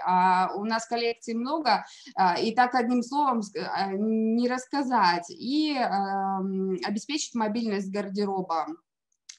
Здесь сейчас я быстренько покажу, что было до, и как спроектировали наши дизайнеры, и как это видится сейчас. Допустим, до мы видим гардероб, здесь у нас была замена окон, и поэтому на фотографии, к сожалению, попали вот окна, которые были представлены.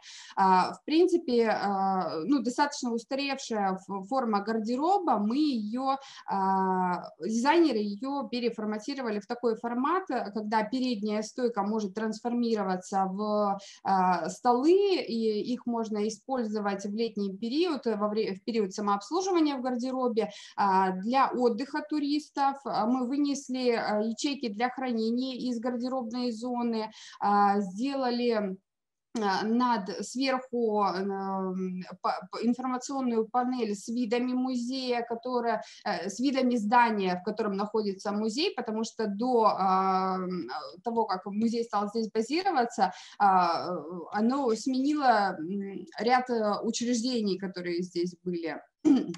И то, как это выглядит сейчас, пока на данный момент. То есть здесь виден процесс окрашивания. Напротив у нас зона кассы, то есть наши сотрудники даже сами посмеивались, называли это либо стеклянным занавесом, либо теплицей. То есть мы попытались все это сделать достаточно комфортно. Наши дизайнеры выдали вот такое решение. Здесь разделили... Во-первых, мы в кассовую зону вывели администратора для непосредственного консультирования посетителей. Это то, как 2 недели назад выглядела кассовая зона, то есть делали специальный короб для инфопанели с наименованием коллекции музея, и то, как это выглядело вчера. То есть уже устанавливаются стекла, мебель и металлоконструкции. Поработали с зонами реализации сувенирной продукции. То есть если до этого у нас были 2 сувенирные витрины по краям от лестницы, то достаточно простые, с 3 полками, то сейчас мы дали задание, во-первых, сделать разноуровневые полки, потому что сувениры бывают разного размера. На каждой полке мы предусмотрели светодиодную подсветку и выделили зону выкладки сувениров специальным обозначением. Это с одной стороны, то есть это как выглядит сейчас. Сегодня уже провели подсветку, и все это светится, витрина. Это у нас получается с другой стороны, то есть как это выглядело. Это то, что спланировали дизайнеры, и вот то, что было в субботу. То есть ребята работают, уже монтируют. И создание нового раздела постоянной экспозиции. Наш музей является хранителем богатой коллекции произведений, которые посвящены карело-финскому эпосу Калевала. Но по аналогии, я поискала в интернете, у вас есть чувашский народный эпос «Улыб». То есть, в принципе, это, наверное, одно и то же, поэтому, чтобы вы понимали значимость. То есть это является визитной карточкой культуры Карелии, и мы хотели в нашем музее, конечно, предоставить посетителю возможность познакомиться с культурой за счет этой богатейшей и эффектной коллекции. Здесь вы видите несколько примеров произведений из данной коллекции. Здесь план. В принципе, помещений достаточно немного, и площадь примерно 150 квадратных метров, они выделены желтым цветом. Раньше здесь находилось хранилище древнерусского искусства, но в прошлом году оно покинуло наше основное здание, переехало в другое помещение, и, соответственно, эти залы высвободились, но они были полностью не приспособлены под экспозиционно-выставочную деятельность, поэтому сейчас там проходит полномасштабный ремонт и перестановки. То есть здесь показаны этапы, которые мы уже прошли, и на последних двух мы сейчас остановились. То есть сейчас мы продолжаем ремонтные работы. Буквально вот в августе-сентябре мы заказали все оборудование и технику для новой выставки. Я буквально покажу, я уже понимаю, что я из регламента выбиваюсь, я сейчас быстренько покажу просто виды на выставку. Вот, это один из залов, то есть мы хотели добиться вау-эффекта, погрузить сразу человека из классического помещения, когда он входит в фойе, в темный мир, посвященный рунопению, подходя вот к деревьям, он будет слышать звуковые эффекты, звучание рун, звучание нашего национального народного инструмента кантеля. Второй зал насыщен инсталляциями, причем они очень хорошо дополняют визуальный ряд и наши произведения, которые представлены на стенах. В третьем зале мы постарались инсталляцию сделать достаточно практичной, и помимо того, что сама инсталляция эффектная, она несет в себе и функцию хранения, то есть там можно хранить мелкую графику, которую также мы хотели показать помимо крупных полотен, и какие-то элементы декоративно-прикладного искусства Карелии, это подзоры, концы полотенец, украшения, сережки, короны, и многое другое. Это вид сверху. Четвертый зал, перед нами была поставлена задача сделать небольшое пространство для проведения мастер-классов, то есть вот в этой белой скале мы запланировали хранение, то есть оттуда могут доставаться столы, выставляться, пуфики, которые расположены по краю скалы, могут использоваться как сиденье. С левой стороны с потолка спускается экран, там можно демонстрировать презентации, видео. И, ну, в принципе, вот здесь все основные моменты, которые мы постарались учесть в нашей экспозиции. Так, ну и сейчас вот я покажу буквально несколько фотографий, то есть что эти помещения представляют собой сейчас. Мы сделали там, перестелили полы, выровняли их в один уровень, нарастили, выровняли стены, поменялись окна, проведена электрика, проведена начато проведение системы безопасности, пожаротушения, видеонаблюдения. Здесь видно уже, как выровнены стены. Но это всего, чему мы успели добиться за 9, наверное, месяцев реализации проекта. А впереди нас еще ждет разработка новых сувениров с учетом специфики китайского туриста. Нас ждет совместный маркетинг и продвижение. Это создание ветки сайта на китайском языке, языке, заведение аккаунтов в социальной сети, также работа с туристическими компаниями, участие в туристических выставках. Все, спасибо большое, извините, что я задержалась. Спасибо большое, Татьяна Викторовна, очень интересно. Несмотря на то, что вы превысили регламент, я вам все равно задам два вопроса. Давайте. Подскажите, пожалуйста, почему вы пришли именно к китайским туристам и можете ли вы озвучить сумму выигранного гранта? Да, ну, китайский турист, как я уже говорила, то есть если к европейскому мы привыкли, и у нас в музее есть информация на английском языке, это и этикетаж, и аннотации, и экспликации, которые находятся в залах, да и в принципе наши культуры схожи, то есть приезжему французу, голландцу, американцу достаточно понятно, что они будут видеть, плюс если кассир не разговаривает на английском языке, то могут позвать нас, если возникают какие-то проблемы. Но с китайским туристом работать достаточно сложно. Вот даже было несколько таких моментов, когда на кассу звали меня поговорить с иностранным посетителем, я выхожу, и там стоит китаец, и мне говорят, ну, что он говорит-то? Я пытаюсь заговорить с ним на английском языке, а он начинает листать русско-китайский разговорник, и то есть даже не может на английском сказать простыми словами, что он хочет, либо это цена билета, либо что он хочет посмотреть. В этом, конечно, очень большая сложность. И стоимость нашего гранта всего это 400 тысяч евро. В рублях? Так, сейчас калькулятор найду, я уже не помню. Так, сейчас, секунду. То есть на сколько? На 90, наверное, надо. Это 36 миллионов.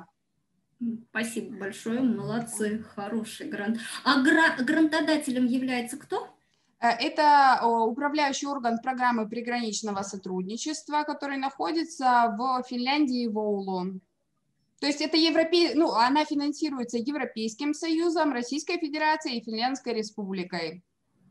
Спасибо большое. То есть я так понимаю, что вы сами себе поставили новые вызовы, которые с удовольствием сейчас преодолеваете. Да, сейчас мы работаем. Ну, даже у меня сзади видно, я прошу прощения за Да, я вот тоже хотела сказать. Непрезентабельный вид, но у нас в кабинете буквально недавно меняли окна, нам пришлось все завесить, и у меня за спиной со входной зоны стоит монитор, то есть потому что его больше некуда поставить. Буквально рядышком у нас расположены диваны из входной зоны, которые перетянули, я вот сейчас показываю. Ну, то есть мы буквально тут сидим на чемоданах. У вас тоже полевые условия, как у Этнера, только своеобразные. Да. Но скоро мы должны уже доделать входную зону. У нас 8 числа приезжает Алла Юрьевна Манилова, замминистра культуры Российской Федерации. Нам нужно ее встретить при параде. Понятно. Удачи вам, успехов. Спасибо. Если есть какие-то вопросы, обращайтесь, мои контакты были в презентации, мы готовы и поделиться опытом, приглашайте, расскажем, с какими проблемами мы столкнулись и к чему все это привело. Спасибо большое. Все, вам спасибо, до свидания. Всего хорошего. А дальше я слово хочу передать Светлане Владимировне Зверевой. Светлана Владимировна у нас человек вообще не новый в туризме. До того, как стать директором Национального музея Республики Марий Эл, она возглавляла туристско-информационный центр города Йошкар-Олы, позже Комитет Республики Марий Эл по туризму. Она также стояла у истоков создания объединения экскурсоводов Республики Марий Эл. То есть опыт у нее по продвижению туризма огромный, поэтому и Национальный музей, наверное, уже начал работать по-другому в этом направлении. Да, Светлана Владимировна? Да, добрый день, уважаемые коллеги. Замечательная презентация была до меня. Хочется поддержать тот же самый ритм, тот же самый темп. Я присоединяюсь к поздравлениям регионов. Дело в том, что и Республика Марий Эл в этом году отмечает свое столетие, и более того, Национальный музей Республики Марий Эл тоже отмечает свое столетие. И вот такие два юбилея, два столетия, они, с одной стороны, в условиях пандемии коронавируса достаточно остро воспринимаются музейным сообществом, с одной стороны. А с другой стороны, тот опыт, который у нас в регионе в области туризма, культурно-познавательного, прежде всего, туризма накоплен, он позволил нам 2020 год достаточно стабильно отработать. С вашего позволения я тоже включу демонстрацию экрана. Секунду. Так. Вот так. Все. Несколько буквально слов о нашей республике. Дело в том, что регион очень небольшой, проживает до менее 700 тысяч человек. Я это осознанно проговариваю, потому что особенности ведения туризма в том или ином регионе отличаются от размеров территории, от исторического наследия, национального наследия, которым регион обладает, от ближайших соседей. И в данном случае вот те особенности, которыми обладает Республика Марий-Эл, это менее 24 тысяч квадратных километров общая протяженность территории. Мы граничим вот с Нижегородской областью, с Кировской областью, Республикой Татарстан и Чувашской республикой. И все время, когда говорят о Республике Марий-Эл или о городе Ишкарале, это рядом с Татарстаном, рядом с Казанью. И когда нас идентифицируют в России, определяют, что мы находимся где-то в центре России. Тем не менее, поток туристический у нас достаточно активный и стабильный. За 2019 год цифры вы увидите на экране. 2020 год, конечно, ощутимый спад, но естественный в мировых условиях, и российских условиях, и региональных. Поэтому на спад 2020 года, в принципе, мы можем не смотреть. На сегодняшний момент регионом уже разработано большое число маршрутов. Здесь указана цифра в целом не только культурно-познавательных, но и эко, и других маршрутов, с которыми, в принципе, регион уже работает, и активно работают туроператоры, бизнес-сообщества, включаются музеи как участники туристского рынка.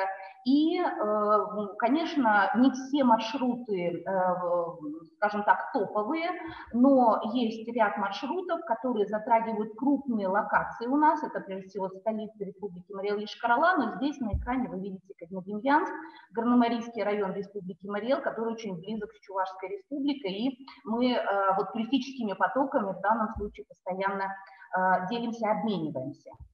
Республика, несмотря на то, что она очень небольшая, она очень чистая и заповедное пограничье, ее так называют, и в данном случае музеи совместно с заповедником Большая Какшага, с национальным парком Али-Чодра и другими заказниками работают в области представления, презентации и природного наследия в частности.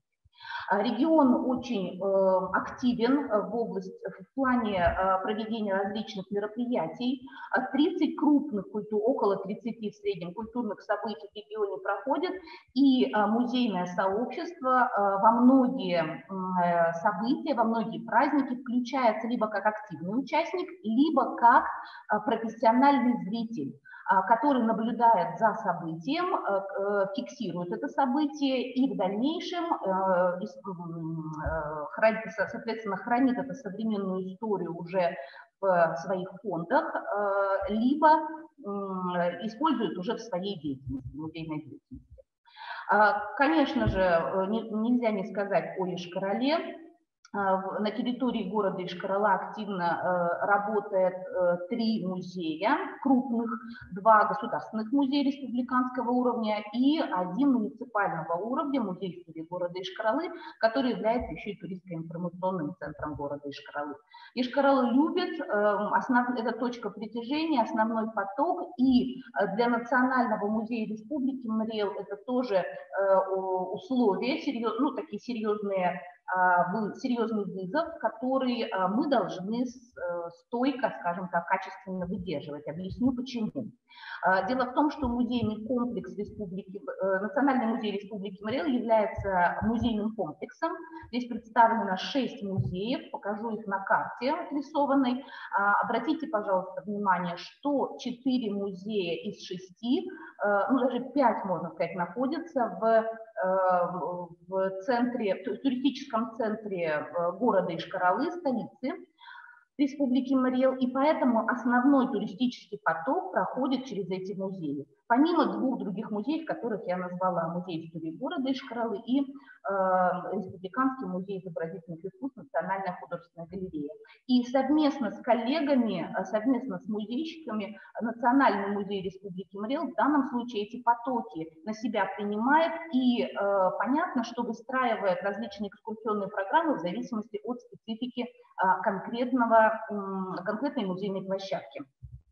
Главный корпус Национального музея, в этом году он находится в реставрации. Мы, к сожалению, не принимаем на основную экспозицию наших гостей, путешественников, предлагаем для них другие площадки, но вот основной туристический поток мы привыкли исторически принимать через это здание. И это в этом году наложило определенный отпечаток на распределение туристических потоков в связи с реставрацией этого здания. Мы запустили работу над новой экспозицией на другой музейной площадке, Музей истории и археологии. И это здание в декабре 2020 года мы планируем представить уже в новом таком художественном оформлении. И также, как наши коллеги из Республики Карелия, работаем над фойе, над первым этажом главного корпуса для формирования визит-зоны, потому что это центр города, центр Ишкаралы. Все приезжающие в республику гости проходят через этот музей. И очень важно обеспечивать качественной информацией, делать посещение этого музея, объекта культурного наследия, комфортным. Вот известная экспозиция этнографическая, и в данном случае мы работаем по классической схеме. Единственное, что мы разработали за последние несколько лет, мы разработали комплексную экскурсионную программу порядка на 4-4,5 часа, которая позволяет группе или индивидуальным путешественникам сразу же, помимо, включая обзорную экскурсию по городу, посетить основные музейные площадки с единой темой. Это очень важно, потому что в большом городе путешественник теряется, не все готовятся к туристической поездке, и в данном случае мы предлагаем уже готовый пакет. Тут второй музей, крупная музейная локация, Музей истории и археологии. В 2018 году мы предложили тоже новое экспозиционное решение, которое более интерактивное, позволяет, прежде всего детям, хотя взрослые точно так же включаются в освоение этого музея, вот таким образом, как на экране. Мы пытаемся взаимодействовать с нашим посетителем не только через подлинный экспонат, но и через вот такие достаточно простые в создании зоны, которые позволяют нашему путешественнику чувствовать себя более раскованными, нежели просто в классической экспозиции с витринами. И еще одна музейная площадка, новая для нашего музея, Благовещенская башня, это культурно-выставочный центр. В 2018 году это здание нам передали в очень сложном состоянии. Это здание было заброшено в течение 5 лет, хотя это самый центр города. И это Благовещенскую башню еще называют Марийские куранты, входит в топ-3 основных достопримечательностей, известных достопримечательностей города Ишкаралы, наряду с 2 динамическими скульптурными композициями. И поэтому это тоже определенная такая ответственность, но очень интересный проект, который мы с 2018 года коллегами ведем. Покажу виды, то есть это вид на бульвар Чевайна, красивый, на парк культуры и отдыха, вид на набережную Брюгге, на Благовещенский кафедральный собор. И с одной стороны, с другой стороны, это молодежный центр, там отдыхают, общаются молодежь и очень частые иностранные гости. С учетом того, что объект новый, он проектировался не как музей, соответственно, готовых решений у нас не было. Мы просто экспериментируем. Но с большой легкостью, интересом с нами работают волонтеры, это экскурсоводы который проходит стажировку или практику экскурсионного дела, работая с российскими и иностранными туристами от 1 часа в течение дня до практически целого дня, особенно если это праздничный какой-то праздник или какое-то знаковое такое яркое событие у нас в Йошкар-Оле. Именно здесь, в Благовещенской башне, мы весь прошлый год реализовывали проект «Поликультурная карта Республики Марий Эл». Это опыт создания визитных карточек каждого района. То есть каждый месяц мы давали эту площадку для одного района республики, и совместно с музеями, муниципальными музеями, совместно с краеведами и другими местными сообществами конкретного района мы создавали визитную карточку конкретного района. Все районы у нас прошли, буквально вот в октябре мы завершили советским районом Республики Марий Эл. Проект очень интересный, потому что в самом сердце Йошкар-Олы он объединял в течение месяца жителей этого района или тех, кто уехал когда-то из района, но в сердце все равно носит любовь к своей малой родине. И на достаточно современном, но очень легком, динамичном уровне мы показывали достопримечательности, вот те изюминки, за которыми можно поехать в район в последующем. Это очень мобилизовало районы, потому что коллеги смогли взглянуть на себя со стороны. Это не всегда получалось, по-разному районы смогли сориентироваться, но каждый район, удивительно, 14 города, каждый район выстрелил по-своему. Где-то это было очень вкусно, вот в Йошкар-Оле 435 лет, музей истории города, да, очень интересно подавал свой проект, и вот в декабре этого года уже в отреставрированном здании в главном корпусе мы объединим уже всю эту поликультурную карту в один зал большой, где все наши вот эти визитные карточки мы соединим на одной, прошу прощения, на одной вот такой музейной площадке. Что еще Благовещенская башня, тоже кратко пробегаюсь.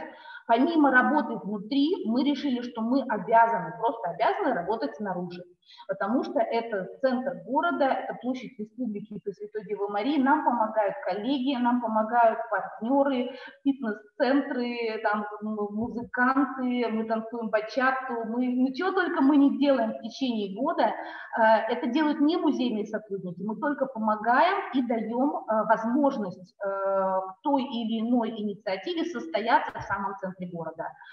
Именно поэтому туристы очень любят это место, потому что в выходные дни особенно здесь выходят музыканты, и хоры, и ансамбли, и чего только здесь не бывает около Благовещенской башни.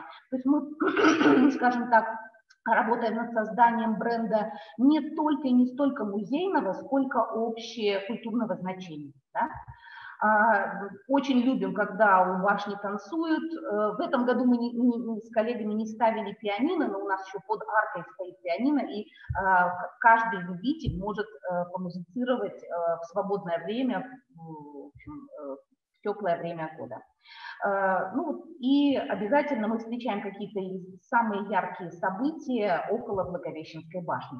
Про 3 других музея я подробно останавливаться здесь в презентации не буду, потому что в основном это разговор уже об индивидуальных самодеятельных туристах.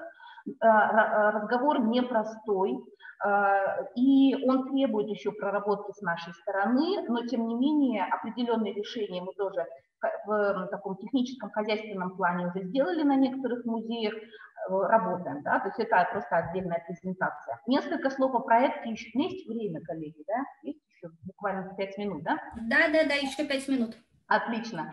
Расскажу о проекте, который мы реализовали в прошлом году. Это проект «Марийская земля. Очарование России», который вошел в мероприятие к 100-летию образования Марийской автономной области. Проект для нас был очень непростой, интересный, он длился практически весь год. Мы работали, с одной стороны, очень просто, над презентационным альбомом о регионе. Но для нас этот проект стал мощным рывком в плане фотофиксации наследия 2020 года, к чему пришел регион, я буквально пролистаю. Мы осознанно работали с профессиональными фотографами, снимали крупно, провели макросъемку всех культурных брендов, которые мы считаем, да, имеют место быть.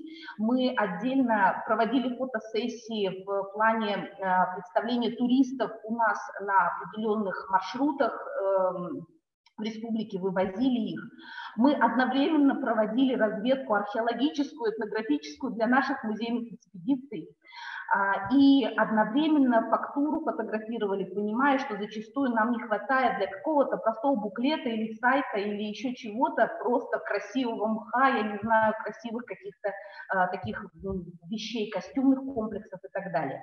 И мы вышли к концу прошлого года на печатный альбом и мобильное приложение «Я здесь, Мариэл», которое более 200 достопримечательностей сейчас содержит о регионе. Мы вышли с функционалом дополненной реальности, то есть листая альбом, ты можешь навести, если телефон поддерживает, не все телефоны поддерживают, можешь навести на страницу и попасть, например, на озеро Морской Глаз, или внутрь храма Троицкой церкви, например, в Йошкар-Оле, или панорамный вид парка культуры и отдыха.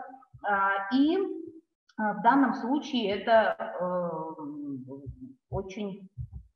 Так, у меня почему-то зависла презентация. Вот все, вот. Это очень интересно, этот проект многоиграющий. И более того, музеем последние несколько лет мы всегда за любую молодежную инициативу, мы приняли это за правило.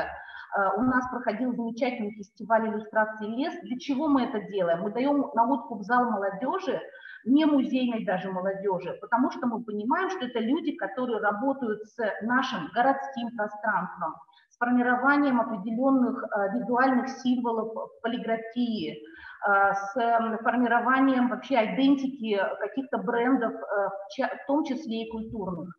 И вот эти ребята, которые чувствуют себя комфортно в музее, они подключаются уже к работе в области туризма тем или иным образом. Или вот еще один проект замечательный, который реализовался в этом году и добавил арт-объекты у нас в городе Йошкар-Оле. Тем самым музей очень мягко, не настойчиво, но, с другой стороны, активно формирует ту профессиональную среду, которая дальше будет двигать и туризм в том числе, культурно-познавательный. И это замечательно, то есть это тот опыт, который однозначно музейщики должны продолжать. Мы работаем над линейкой сувенирной продукции, но пока это тоже в перспективе, то есть вот мы к декабрю 2020 года надеемся тоже уже с этим выйти.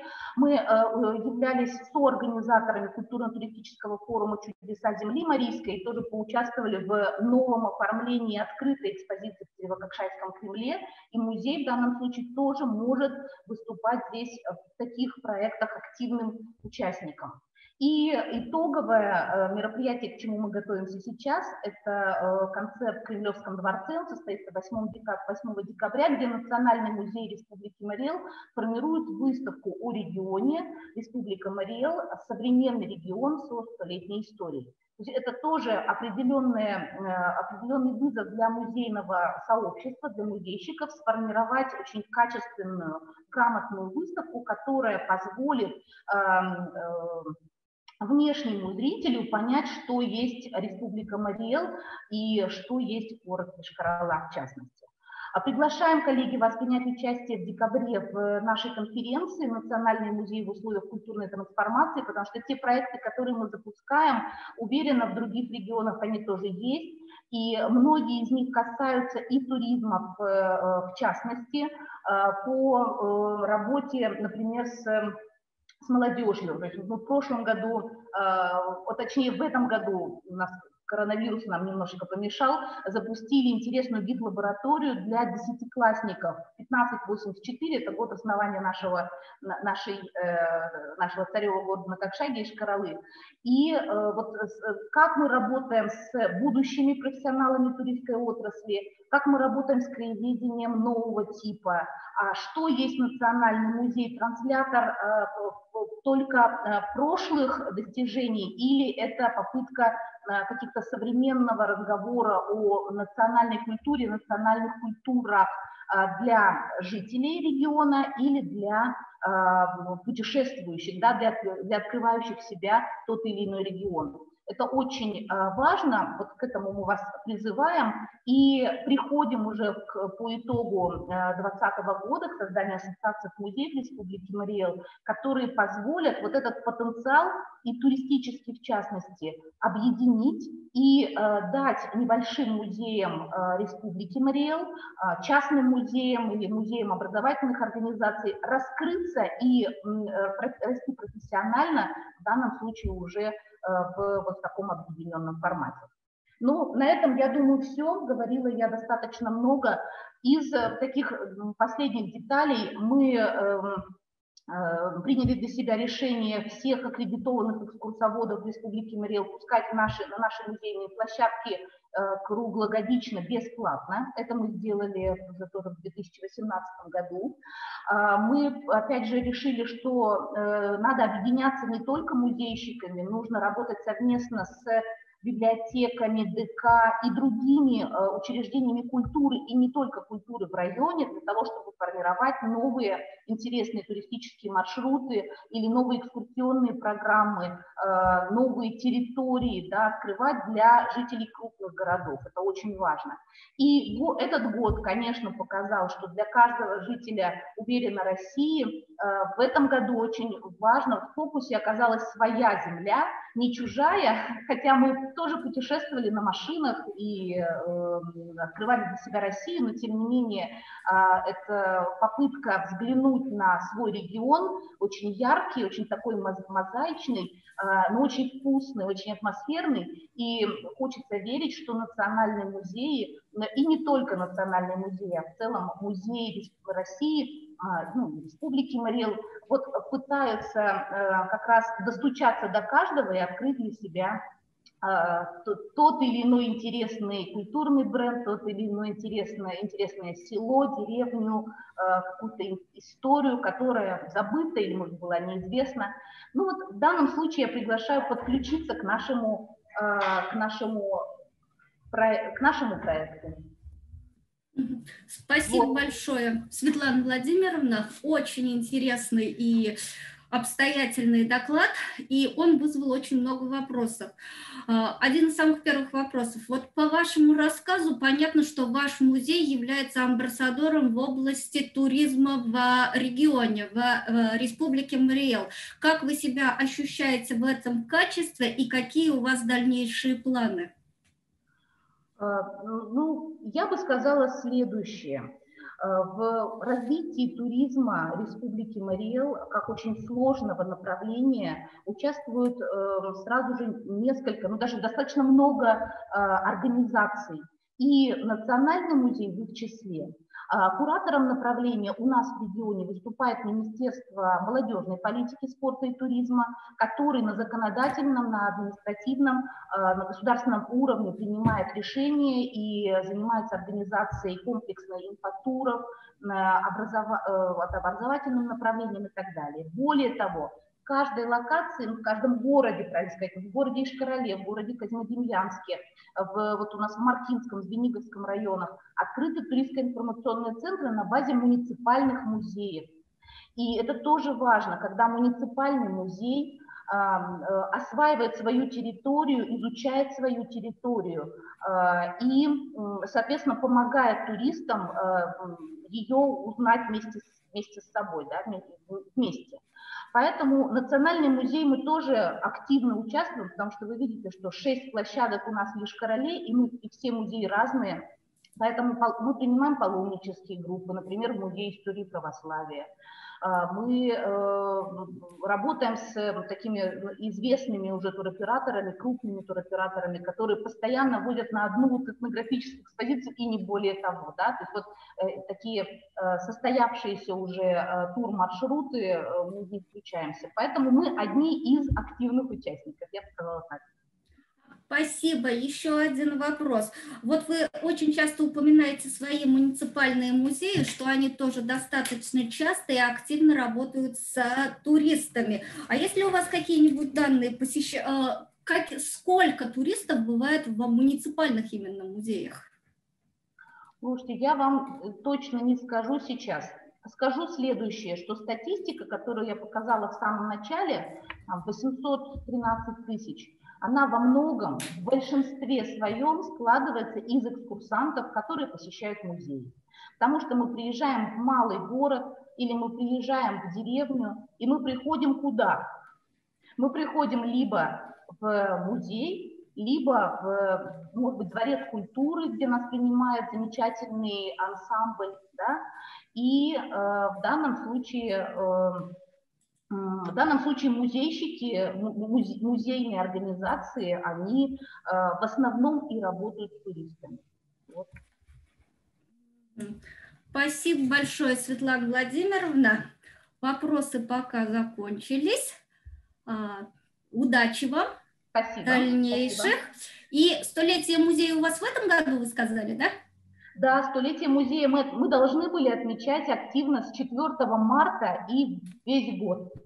Но мы смогли организовать только одну встречу с бизнес-сообществом, и все основные празднования мы перенесли на декабрь 2020 года, как раз к открытию главного корпуса и к нашей международной конференции «Национальный музей в условиях культурной трансформации». Искренне хочется верить, что все это состоится.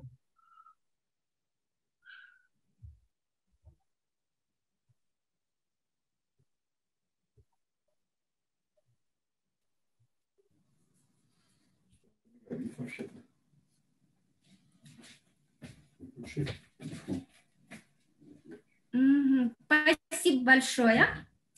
С днем рождения вас. Спасибо. Спасибо. Спасибо. Оксана Владимировна, Светлана Владимировна, рабочий стол выключите, пожалуйста, да. А мы пока аккуратно переходим к следующему нашему докладчику. Следующим спикером у нас является Оксана Львовна Турская. Сегодня разговор про аудиогиды уже Татьяна Владимировна поднимала, но она этого коснулась совсем чуть-чуть. И сейчас мы с вами посмотрим мастер-класс от Оксаны Львовны. Она является заместителем директора по продвижению платформы Easy Travel. И я думаю, что много интересного она сейчас нам расскажет. Светлана Владимировна, у вас экран еще стоит. Здравствуйте, друзья. Спасибо большое за приглашение. Я постараюсь в свое выступление уместить и массу примеров для того, чтобы вы смогли, так скажем, понимать, какие возможности у вас есть, какие возможности вам дает платформа. И сейчас, одну секундочку, я тут уменьшу размер. Так, вроде бы все видно, все хорошо, правильно? Дайте мне обратную связь. Да, ага. Да, вас видно. Итак, я расскажу немножко о платформе, какие возможности она вам дает, приведу довольно много примеров. Почему много? Потому что мы, как платформа, являемся аккумулятором аудиогидов совершенно разных авторов. И их подходы, их разные какие-то такие изюминки, которые они создают, мне кажется, они могут быть полезны, вы что-то, так сказать, из этого возьмете и попытаетесь реализовать у себя. Ну, естественно, в конце, я сделаю такой небольшой воркшоп о работе на платформе, то есть технически, на самом деле, это не самое главное, то есть выложить аудиогид на платформу – это 125-е дело, да? То есть самое главное и самое важное – это придумать проект, написать истории, сделать это интересно, и так далее. А технический момент выкладки – это, в общем, довольно просто. Итак, поехали. Пока я рассказываю, у меня большая просьба, попробуйте скачать приложение Easy Travel. Здесь вот QR-код, по которому вы можете просто навести камеру телефона и скачать его. Почему это лучше сделать вначале? Потому что в конце, когда мы уже создадим аудиогид на платформе, вы можете его посмотреть прямо в собственном телефоне, вы увидите, насколько это просто и легко. Если я сейчас перелистну слайд дальше, вы не успели это сделать, вы просто заходите в любой магазин приложений App Store или Google Play и просто набираете Easy Travel и можете скачать. Как работает платформа? Что это такое? Платформа – это агрегатор контента, то есть авторы совершенно разные со всего мира.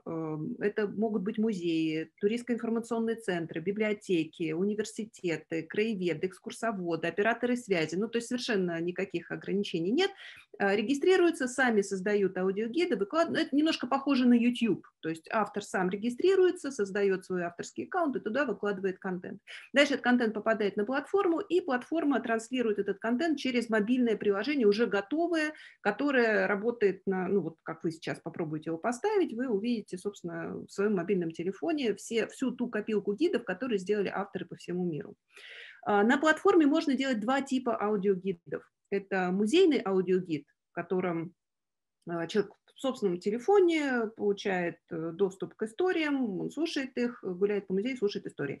И уличный аудиогид. В уличном аудиогиде истории срабатывают по GPS, то есть вы идете по городу, и истории срабатывают автоматически, как только вы оказываетесь у того или иного здания. То есть вам ничего не нужно нажимать, приложение определяет ваше местоположение по GPS и включает нужную историю в нужном месте. В музее аудиогид работает несколькими способами. Самый простой – это просто перелистыванием как бы экспонатов, которые музей выложил на платформу. Или если рядом с экспонатами на стеночках висят там номерочки, то можно просто на цифровой клавиатуре ввести этот номер и получить доступ к конкретной истории. Или QR-код, сосканировать QR-код, и тоже попадешь на нужную историю. QR-коды генерятся системой автоматически, то есть музей не нужно думать о том, как их сделать, то есть вы прямо систему их берете, распечатываете, вешаете рядом с экспонатами. Но еще раз, это никакой из них не лучше, не хуже, совершенно спокойно можно обойтись без номерочков, без QR-кодов, просто перелистывая любой, так сказать, экспонат, находя тот, который вам нужен. И еще очень важный момент, что в приложении есть такое, ну, на платформе есть реализация такой возможности, как фотонавигация, для того, чтобы человека проводить по территории, то есть не просто, чтобы он слушал истории, а чтобы он понимал, как найти следующий зал, как подойти к нужному полотну, или как, так сказать, где найти лестницу. Вы можете помещать такие картинки со стрелочками прямо вот на платформу, перемежая экспонаты, чтобы человек прямо в своем телефоне, вот он идет, так, теперь мне нужно пройти вот в тот зал. Хорошо, он проходит в следующий зал, там слушает дальше истории. Как работает уличный аудиогид? Вот здесь такой скриншот из админ-панели, это мы потом будем делать, но просто сначала теорию все-таки. Я прошу прощения, у меня просто боковушечка с участниками видна, это только я вижу, вы видите весь экран полностью, правильно? Чтобы я убедилась, что все у вас хорошо отображается. Да, все верно, Оксана. Так вот, уличный аудиогид – это вот авторский аккаунт, в котором создан аудиогид. Вы видите точки, какие-то непонятные круги большого, маленького размера, линии тура. На самом деле это довольно просто. То есть это точки, в которых звучат истории. Человек видит этот же маршрут у себя в телефоне, и он движется по этому маршруту, движется по этой линии. Как только он попадает в триггер-зону, он ее не видит в телефоне. Это только автор задает то, как это будет работать. То есть как только он оказывается в этой триггер-зоне истории, история срабатывает автоматически и, так сказать, звучит звук. Истории могут быть дополнены фотографиями, текстами, видео, викторинами. Все это вот прямо вот в этом же экране, так сказать, человеку доступно.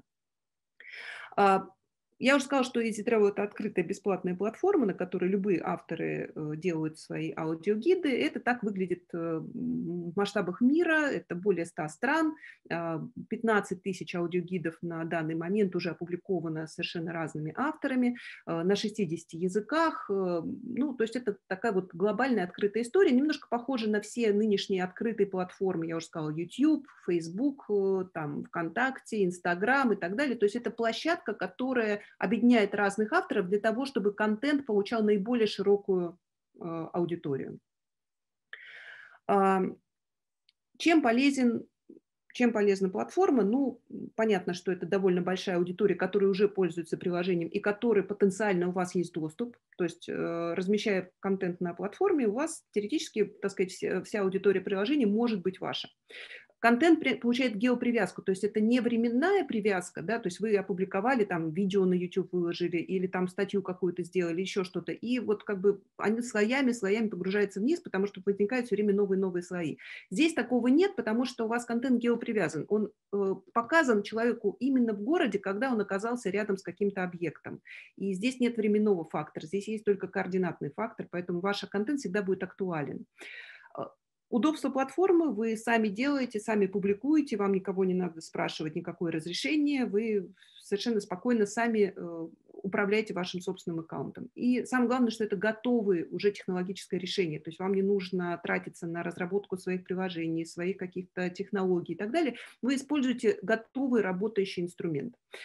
Затраты в производстве контента могут быть просто нулевыми, потому что у вас вы пишете истории, я потом об этом расскажу поподробнее, там, на каждый объект, неважно, это в музее рассказы об экспонате или это на улице рассказы о каком-то объекте, вы просто пишете небольшую историю, озвучиваете вплоть до того, что просто с помощью обычного диктофона в телефоне, в тихом помещении, и все, выкладываете на платформу, публикуете, все, ваш аудиогид готов, он доступен всем желающим. Ну и важно для отчетности, может быть, для каких-то, просто для того, чтобы понимать, насколько это востребовано, у вас же есть доступ к статистике, чтобы вы смогли посмотреть, насколько это пользуется популярностью, дослушивают люди до конца истории, не дослушивают, из каких стран, из каких городов, у вас это все в родном своем аккаунте. Кроме того, мы еще помогаем, как платформа, агрегирующая контент разных авторов, мы еще распространяем этот контент через другие открытые платформы. Вот сейчас мы работаем с Яндекс.Алиса довольно плотно, с Яндекс.Музыкой. То есть вы просто... Яндекс.Алиса работает вообще замечательно совершенно. Не надо никакие вообще приложения ставить, ни Easy Travel, ни Артефакт, ничего. Вы просто приходите с Алисой, ну, просто с установленным приложением Яндекс.Музей, наводите камеру смартфона, она распознает работу и включает историю из аудиогида, которую вы выложили на нашу платформу. То есть это, в общем, еще одна аудитория, которая, может быть, там, не знаю, не у всех есть место на телефоне, ставить еще 125-е приложение, а здесь, пожалуйста, так сказать, вы работаете с родным интерфейсом. Также контент попадает в Maps.me, это уже миллионные аудитории этого приложения, которым пользуются по всему миру люди путешествующие. Сейчас с Яндекс.Навигатором мы работаем. То есть мы такое окошко, через которое можно попасть в более широкий мир. И Артефакт, естественно, тоже, потому что это приложение, платформа Министерства культуры, у нас с ней налажен взаимодействие. То есть контент, который вы выкладываете на Изи, он буквально одной кнопкой попадает и на Артефакт. То есть это удобно, потому что вы получаете сразу несколько аудиторий. Ну и здесь несколько скриншотов отзывов, не без этого, потому что люди пользуются приложением. Как они пользуются? Вот на первом скриншоте это просто из сторис, буквально из Инстаграма, там неотъемлемые помощники в путешествиях, там Easy Travel, Booking.com, Google Maps, TripAdvisor, да, то есть такие глобальные сервисы, которые помогают получать контент в любом месте мира, где вы оказались, и ту услугу, которая вам нужна. Вам нужно заказать отель, вы идете на Booking.com. Вам нужно, вы хотите послушать истории, вы запускаете одно приложение, в котором собраны истории всего мира. Ну и там вот крайне справа скриншот, это певица Валерия, которая побывала в музее Хамовниках Льва Толстого, и вот она написала пост о том, что вы какой замечательный музей, и там еще есть бесплатный аудиогид, и обратите внимание на цифру ее аудитории, да, то есть почти 40 тысяч людей видели этот пост, и ни один ваш SMM-менеджер не даст вам такого отклика и привлечения внимания к вам и к вашему контенту, как один пост, сделанный там каким-то известным человеком, которому понравилась услуга, которую вы сделали. Как выглядит аудиогид? Ну, тут просто, если кто-то еще не ставил себе приложение, вообще не пользовался платформой, то у него есть как бы 3 таких ипостаси. Самое главное – это приложение, потому что приложение гораздо больше функционал. Вы ставите его на телефон, и все. И вот, так сказать, дальше там можно по карте выбирать аудиогиды, можно все рядом со мной выбрать, и система сама подскажет, какие аудиогиды есть вот ровно с тем местом, где вы находитесь. Там находитесь вы во Владивостоке, в Твери, в Ставрополе, в Хельсинки, неважно где, система подскажет, какие аудиогиды есть вокруг вас. Аудиогиды – это музейные или уличные прогулки. Также есть все эти же аудиогиды доступны через веб-сайт, то есть вы никуда, вот сейчас, пока мы все сидели в заперти, очень вырос, на самом деле, понятно, что пользователи приложения упали, а пользователи сайта выросли, наоборот, даже во время пандемии, потому что люди вот просто виртуально путешествовали, они все те же самые истории слушали, просто в более удобном интерфейсе через там веб-сайт, да, потому что мобильное устройство удобно в мобильном варианте, когда человек гуляет. И мобильная версия веб-сайта для тех, кто не может поставить себе приложение, тоже, так сказать, удобный интерфейс, чтобы можно было слушать истории вот тоже в телефоне, но без установки мобильного приложения. Потому что это действительно очень частая проблема. У людей не хватает памяти, так сказать, у них уже все забито под завязку, фотографиями там, или еще чем-то, и ставить еще одно приложение это просто совершенно невозможно, поэтому для них тоже есть такая возможность все-таки получить доступ к контенту. Какие аудиогиды вы можете сделать на Easy Travel? Это такая шпаргалка, которая, мне кажется, такой швейцарский ножик, да, у которого есть там ножичек такой, и сякой, и ножнички, и еще что-то, и пилочка, и вот какие-то инструменты, которые вам помогут в решении разных задач. Ну, первый, поскольку мы говорим, что есть уличные аудиогиды, есть музейные аудиогиды. Музей – это обзорные экскурсии, выставки для детей, для взрослых, рассказы сотрудников, директора, как угодно. Улица, вы выходите, музей выходит в город, это я сейчас буду показывать массу примеров с аудиогидом, который может привести к вам в музей людей, или просто посвящен какой-то теме, или это может быть гид, объединяющий здание музея, или просто все музеи города. Уличные выставки. Также можно делать инклюзивные проекты, это аудиогиды с тифлокомментариями или видеогиды на жестовом языке, то есть ну, вы просто подгружаете аудиоролик нужный или видеоролик нужный, и у вас получается соответствующий гид.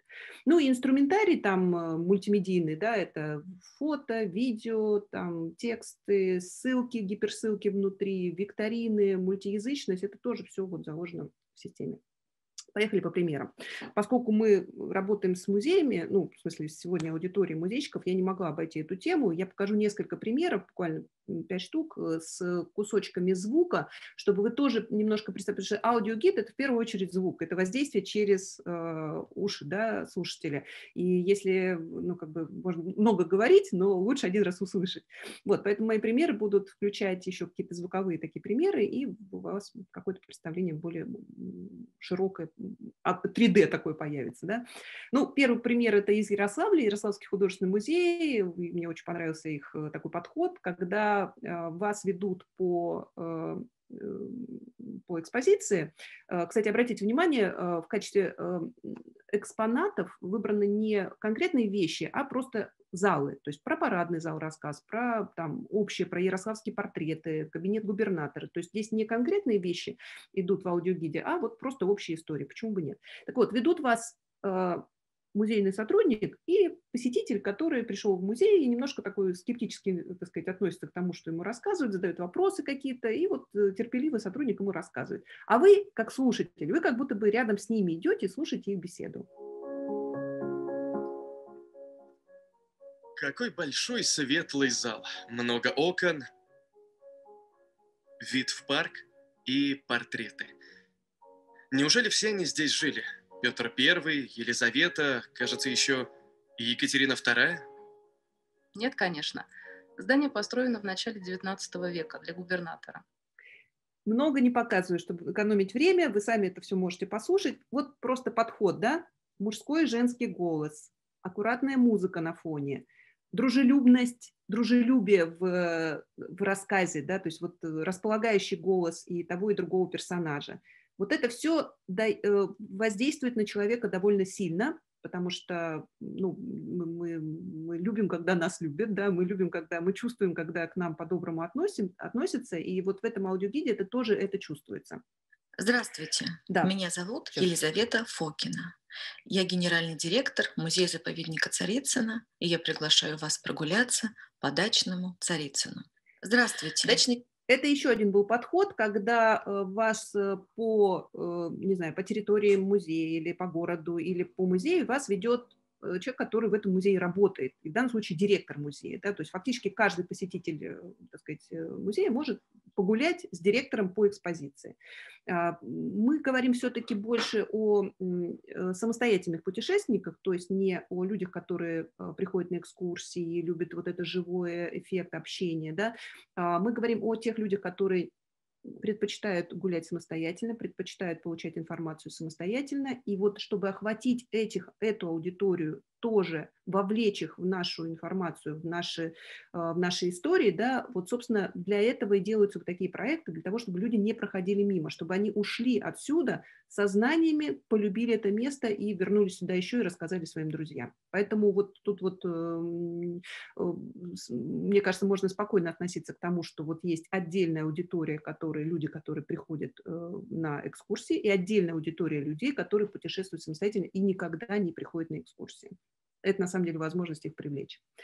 Еще один пример детского аудиогида, я страшно его люблю. вообще вот эту тему детских аудиогидов, потому что это возможность разговаривать с детьми на их языке. То есть когда вы не просто взрослый дяденька или тетенька что-то ребенку рассказывает, а ему рассказывает его же сверстник. И на самом деле это возможность и привлечь внимание, и что-то интересное рассказать, и если это сделано хорошо и со вкусом, то это прям вот на самом деле хорошее впечатление получается. Ну вот послушайте. Знаешь, как это было? Расскажи. Однажды двоюродный брат Трофим показал ему свои рисунки. На другой день Трофим из плоской коробочки, завернутой в несколько бумажек, достал краски. Это викторина, которая вставлена в рассказ. Красок я еще никогда не видел и с нетерпением. Это был пример по выставке Репина, сделан был аудиогид, буквально вот ребятки, которые ходят в детскую студию, их просто собрали, записали на диктофон, уложили звуки музыки, вставили вопросы викторины, все, аудиогид был готов. Известные голоса – это тоже такой очень хороший, яркий ход, который привлечет людей, посетителей, потому что вы можете просто попросить ваших людей, которые живут в вашем городе или выходцы из вашего города, чтобы они рассказали о своих любимых экспонатах музея. Ну, просто буквально на свой собственный телефон записали коротенькие истории, и из этих историй компонуется вот такой гид с известными людьми. Очень хороший, яркий маркетинговый ход. Вы можете, если у вас есть какие-то уже готовые аудиоматериалы, вы можете из них сделать аудиогид. Вот, к примеру, как поступил Музей космонавтики Алексей Архипович Леонов, к сожалению, его уже с нами нет, но вот эта выставка его работ, она фактически сопровождается его рассказами. То есть вы идете, смотрите на его работы и слушаете его голос. И что может быть лучше, чем голос художника, который сопровождает выставку его работ. С музейными примерами все. Поехали, покажу уличные примеры, потому что это, конечно, особенно связано с туристическим, так сказать, моментом связано довольно сильно. И выход музея в город – это на самом деле такая необычная история, да, то есть мы привыкли, что к нам все приходят, мы не привыкли к ним, так сказать, выходить к людям на улицу. И вот эти примеры, мне кажется, могут вам помочь в этом вопросе. Первый пример – это маршрут, приводящий в музей. Это вариант, когда вы создаете маршрут, который вот буквально, я не знаю, там, если вы находитесь на окраине, то из центра города приводит к вам. Или наоборот, так сказать, человека проводит сначала по округе, рассказывает ему что-то об этом периоде, об этом человеке, о его жизни в городе, и потом заканчивается экскурсия буквально у дверей вашего музея. То есть вы берете человека где-то в центре и приводите к себе, по дороге подготавливая его к визиту. Вы можете создавать тематические маршруты по городу, посвященные разным темам. Вот это пример из Петербурга, это музей истории города, музей, прошу прощения, политической истории. Вот они создали, на самом деле, 3, на самом деле их там, по-моему, штук 8 маршрутов разных, которые посвящены разным темам, то есть там конструктивизм, или жизнь города в 17 году, или рабочие окраины Петербурга. То есть вот эти гиды помогают раскрывать разные темы, и это, на самом деле, разнообразие тем, которые вы предлагаете человеку. Он всегда может вернуться. Он сегодня послушал одно, а оказывается, здесь еще есть вот это, приду-ка я сюда еще разочек. История района вокруг музея тоже очень такой хороший пример. Это музей Набокова в Санкт-Петербурге тоже. И они сделали такой маршрут, который вот одновременно и рассказывает о Большой морской улице, на которой жили, на которой Набоков, собственно, жил. Вот. И по дороге, опять же, тот самый маленький хитрый трюк, экскурсия заканчивается буквально у дверей музея. Веломаршрут и автобусный гид. Это пример из Тулы, когда Тульский историко-архитектурный музей создал автобусный маршрут по городу, то есть фактически такой подарок городу. Они сделали из кольцевого автобуса номер 3, сделали такой хоп-он по цене обычного билета за 20 рублей. Да? То есть вы садитесь в обычный рейсовый автобус, и по дороге он закольцован, очень удобно сделан маршрут, и вы просто едете по городу, и вы узнаете о том, мимо чего вы обычно, так сказать, ездите на работу туда-сюда, и вы, может быть, и не спросили себя, что это за здание, мимо которого я тут каждый день езжу. А этот аудиогид вам расскажет, и вы будете знать. Да? И вот это знание, это на самом деле самая главная штука, которой мы все добиваемся, чтобы люди больше знали. Чем больше они знают, тем больше они любят то, где они живут, и тот город, где они живут. И этот гид доступен и жителям города, и всем, так сказать, гостям. И еще 2 велосипедных маршрута. Это сделал уже музей станка, литературная Тула и архитектурная.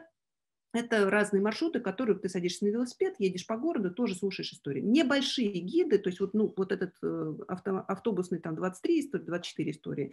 В этих, по-моему, штук 10-15 историй. Это, в общем, не сильно, так сказать, какая-то серьезная задача, да, сочинить 15 историй. Истории жителей. Вот мы говорили про, здесь предыдущие выступающие, говорили про вовлечение сообществ, про вовлечение местных жителей в то, так сказать, в раскрытие потенциала своего региона. Вот, пожалуйста, пример, да, когда местные жители рассказывают истории о том месте, где они живут. Вот вы идете, допустим, по Моросейке, сворачиваете в Армянский переулок, и что вы слышите? Здравствуйте, меня зовут Олег Басилашвили. Я родился в Москве, на Покровке, в доме номер 11, квартира номер 15. Но родился я, конечно, в родильном доме, вот в том самом синем доме, комоде с колоннами. И так далее. То есть вот это, послушайте, какой рассказ, да, он совершенно такой не по бумажке зачитанный. То есть человек просто рассказывает свою какую-то личную историю. И этим она хороша, вот этим своим очень таким неформальным подходом, да, то есть ты идешь, как будто этот человек идет рядом с тобой, и он рассказывает о своей жизни. И рассказывает именно в том месте, где эти события происходили. Большой особняк семьи Зворыкиных стоит неподалеку от монастырей на улице Никольской, современной улице Первомайской. Изобретатель телевидения Владимир Казимирович Зворыкин, житель этого дома, вспоминал. Дом, где я родился, являлся нашим фамильным домом несколько поколений семьи. Это другой пример из Мурома, когда, это, кстати, грантовый проект, Краеведческий музей местный сделал, довольно давно, кстати, года 3 назад этот проект, и до сих пор, пожалуйста, аудиогид работает и приносит свою пользу. Он сделан вместе с подростками, то есть они собрали архивные материалы, воспоминания людей, которые жили здесь 100 лет назад, и создали из них рассказы. То есть вот вы сейчас прослушали историю про Зворыкина, как будто бы он от своего лица, от первого лица рассказывает, от себя, вернее, лично рассказывает о том, как он жил в этом доме, что он был очень большой, что для их семья у них была не настолько большая, насколько большой был дом, и как они здесь жили, как они здесь бегали, и, в общем, вот эти все такие какие-то детали, да, которые скрыты от нас, да, ну, мы идем мимо этого дома, ну, дом и дом, трехэтажный, хорошо. А вот эту, дополнить это, так сказать, впечатление вот такой живой истории, особенно прямые цитаты из воспоминаний этих людей, это совершенно ни с чем не сравнимое удовольствие. Но еще раз повторяю, что у нас это все идет с привязкой к месту, то есть мы там оказались, и мы идем мимо этого здания, мы слушаем историю, хотя ничего не мешает, так сказать, вам открыть этот гид, даже не будучи в Муроме, и послушать истории удаленно. Музейный квартал, тоже я здесь смотрела, были примеры, когда вы хотите рассказать о том, что вот в городе есть разные музеи, почему бы не сделать такую прогулку, который объединяет все музеи города и рассказывает о каждом из них. Вот, пожалуйста, пример. Это, ну, правда, здесь речь об одном музее, у которого много зданий в городе, да, но, тем не менее, вот она прогулка, 15 объектов, пожалуйста, вы проводите человека ровно тем маршрутом, который вы вот считаете нужным, и по дороге он слушает историю, и он узнает эту местность, и он узнает, что здесь, оказывается, здесь столько интересных вещей. По местам художника, пример из Красноярска.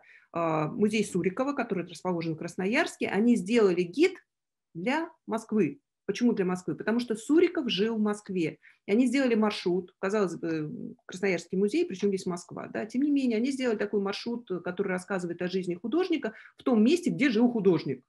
Москва, Москва, Тверь, Тверь, Владивосток, Владивосток.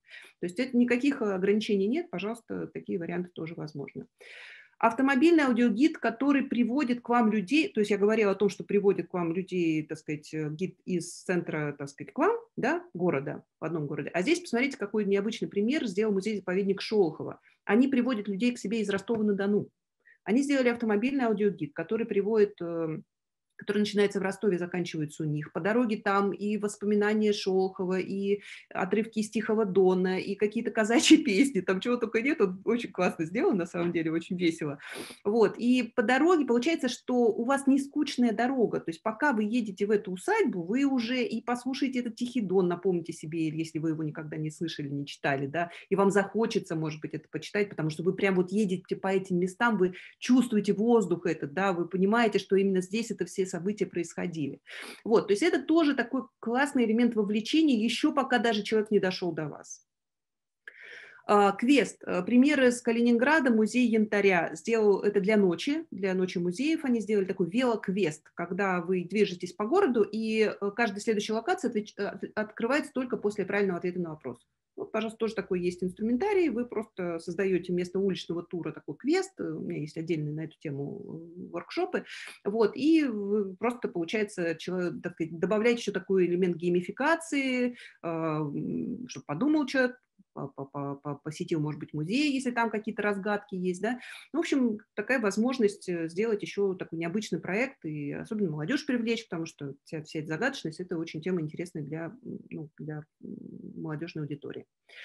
Так, помощь сообществ Чебоксары. Приведу пример, недавний совершенно пример. Очень мне понравились ребята из Полигон, центр Полигон из Чебоксар. Они сделали такой гид по городу, который насыщен не только рассказами, но еще и звуками той эпохи. Так, вот сейчас на экранчике вы видите, как этот гид выглядит в приложении. Вот мы его запускаем, идем по городу и... Речной вокзал. Наше путешествие начинается здесь, у речного вокзала, вблизи восточного косогора Чебоксар. Сейчас это современная административная... И так далее. То есть это вот история, когда вы просто добавили звук воды, и все, и у человека совершенно другое впечатление от вашего рассказа. Вот это мне очень нравится, этот проект, не могу о нем не сказать. Это из северного города Полярного, который на Баренцевом море практически, Мурманская область, Кольский полуостров. Это грантовый проект. Я вот привела прям скриншот из поста Анастасии Князевой, которая курировала этот проект. И это был проект с подростками. То есть они вовлекли подростков в изучение истории, в сбор историй старожилов города. И было создано два маршрута. Один со старожилами, город юности, где вот люди просто вот вспоминают, что вот на месте этого озера, вот на самом деле вы видите, что здесь парк, на самом деле здесь вот там 50 лет назад здесь было озеро, и мы здесь катались зимой на коньках, а вот там моя мама там готовила там на костре, ну, в общем, неважно. То есть вот эти живые истории были собраны, были привязаны каждая к своей локации, и вот каждый желающий может погулять по городу юности, вот этих людей, послушать их живые, ну, настоящие истории. Да? Второй гид, он рассказан уже самими подростками, их взгляд на город сегодняшний. И вот это совершенно потрясающее впечатление, которое у вас остается от того, что вы послушали то, что было там, так сказать, рассказы людей, которые здесь давно, из другой эпохи, и вы послушали рассказы молодых людей, и у вас картинка становится совершенно другой, да. На самом деле любовь чувствуется и у тех, и у других, так сказать, к своему городу, да, но совершенно по-разному преподносится, чувствуется поколенческая разница. Здесь просто совершенно потрясающий, ну, получился такой вот проект. Ну, то есть это вот такая вот взаимная история, когда вы и ребят вовлекаете, и жителей города вовлекаете, и вот создаете продукт, который дальше уже начинает жить своей жизнью. То есть то есть созданный аудиогид работает дальше уже годы. Пример из Новосибирска. Музей сделал такую прогулку, кофе-брейк по набережной города. Они это сделали совместно с кофейней. То есть там на набережной есть кофейня, которая, так сказать, ну, я детали не знаю, да, мы так смотрим, ой, появилась, да, то есть мы же не участвуем в создании этих аудиогидов, мы просто, ну, какие-то там в описании почитали, посмотрели, вот ребята так сказать, это преподносят. Ну, то есть кофейня, которая находится там же на набережной, от нее, собственно, стартует этот тур, он рассказывает о Новосибирске 70-х годов, и вот смотрите, там еще был такой перформанс на открытии этого тура, они оделись все, экскурсоводы оделись в одежду 70-х годов, и они вот попытались создать вот эту атмосферу того времени, они проводят и рассказывают истории, и вот такой вот как бы не просто аудиогид, да, еще плюс перформанс, плюс вовлечение партнеров вот создало такой вот красивый проект, который тоже продолжает дальше уже жить своей жизнью. Ну, уличные там инсталляции, там у вас сейчас вот выставка проходит чаще, здесь вот Пирогово недалеко, и вот инсталляции, которые в этом лесу представлены, то есть там прям реальные инсталляции разные, там всякие разные, вот, и ты просто идешь по этому лесу, и тоже по геолокации срабатывает история, и ты просто слушаешь эти истории, и ты понимаешь, что это современное искусство, оно не всем понятно, а это возможность объяснить людям, что же это такое. На самом деле очень классный еще ход, если это современные художники, то собрать их истории, а что они сами хотят об этом рассказать. И просто тоже записать на диктофон, и вот, пожалуйста, у вас готовый аудиогид. Иммерсивный спектакль – моя любимая тема, потому что на самом деле иммерсивность – это тренд. То есть добавление вот этих звуков эпохи, актерская игра и так далее, это прям вот на самом деле совершенно несложно в производстве, но это совершенно другой уровень воздействия. Вот идешь ты по ночному Питеру. Видите? Теперь висит мемориальная доска. В этом доме Достоевский писал роман «Преступление и наказание». А как я писал? В каких условиях жил? Это никому не понять, особенно... Это совершенно потрясающая история. Это музей Достоевского сделал такую прогулку по Питеру. Там Сергей Дрейден, актер, который, собственно, уже актерский к этому... То есть это не просто начитка истории, это уже такая актерская игра. Дальше поехали. Мультиязычность. Сейчас вот много об этом говорилось, о том, что у нас приезжают туристы, у нас приезжают китайские туристы. Я здесь специально сделала скриншот аудиогидов, которые у нас разные авторы переводят еще и на китайский, на английский, на китайский, на другие языки. Это вот и Иркутск, и Кронштадт, и Екатеринбург, Москва, разные совершенно города, разные музеи. Туристско-информационные центры здесь впереди планеты всей, ну вот в том числе и там Третьяковская галерея, но понятно, там ресурсов побольше, там они это могут себе позволить, но тем не менее перевести, найти переводчика, там, записать это все на диктофон и выложить как еще одним языком вашего аудиогида, ничего не мешает. То есть человек просто, если у него там англоязычный интерфейс, если у вас гид мультиязычный, там на русском, английском, китайском, да, человека, который англоязычный интерфейс, сразу откроет его на английском языке, то есть ему даже ничего не нужно переключать. На китайском языке прям сразу на китайском. То есть вам, ну, как бы никаких здесь препятствий нет, вы просто один QR-код вешаете на входе, что у вас есть аудиогид, человек сосканировал и получил нужную версию на нужном языке. Инклюзивные проекты тоже очень важная тема. Это создание аудиогидов, допустим, с тифлокомментариями или видеогидов на жестовом языке. Вот, пожалуйста, пример из музея истории религии из Питера. Вот пример, кстати, фотонавигации. Помните, я говорила про стрелочки, которые помогают ориентироваться. Вот, пожалуйста, это визуальный такой вот пример. И вот доходит он до нужного экспоната, и тут у него видеоролик подгружен. То есть вы не аудио подгружаете, а видеоролик. То есть и снять его можно тоже, не нужно для этого какой-то профессиональной съемки. То есть сейчас довольно как бы хорошие технические средства, которые позволяют это делать довольно просто. Вот. И человек не слушает, а смотрит. Так. Синергия. Что здесь я хотела сказать, что над аудиогидом трудитесь не только вы, не только музейщики, но и совершенно разные, разные команды, скажем так. Да. Вот это пример, который буквально покрыл всю Ленинградскую область аудиогидами, и это сделало сообщество санкт-петербургских блогеров. Они сделали такой огромный проект, в который вовлекли Автодор, автомобильный бренд Черри, Комсомольскую правду, Дорожное радио и так далее. И они создали 8 маршрутов по Ленинградской области по всем направлениям из Петербурга. И кто от этого выиграл? От этого выиграли все те, кто находится в области, где находятся в маленьких городах. Потому что этот аудиогид проводит по дороге и рассказывает о достопримечательностях вокруг, о том, мимо чего человек проезжает, и он, может быть, никогда бы не узнал о том, что здесь есть, оказывается, вот это, а здесь есть такая усадебка, а здесь вот есть такой потрясающий какой-то песчаный карьер там или еще что-то, и он бы никогда об этом не узнал, если бы ему не рассказали по дороге, когда он едет. То есть вот это создание автомобильных маршрутов, раскрывающих потенциал области, это тоже очень классный тренд, и мы его с удовольствием наблюдаем. Огромное количество авторов сейчас идет в эту сторону.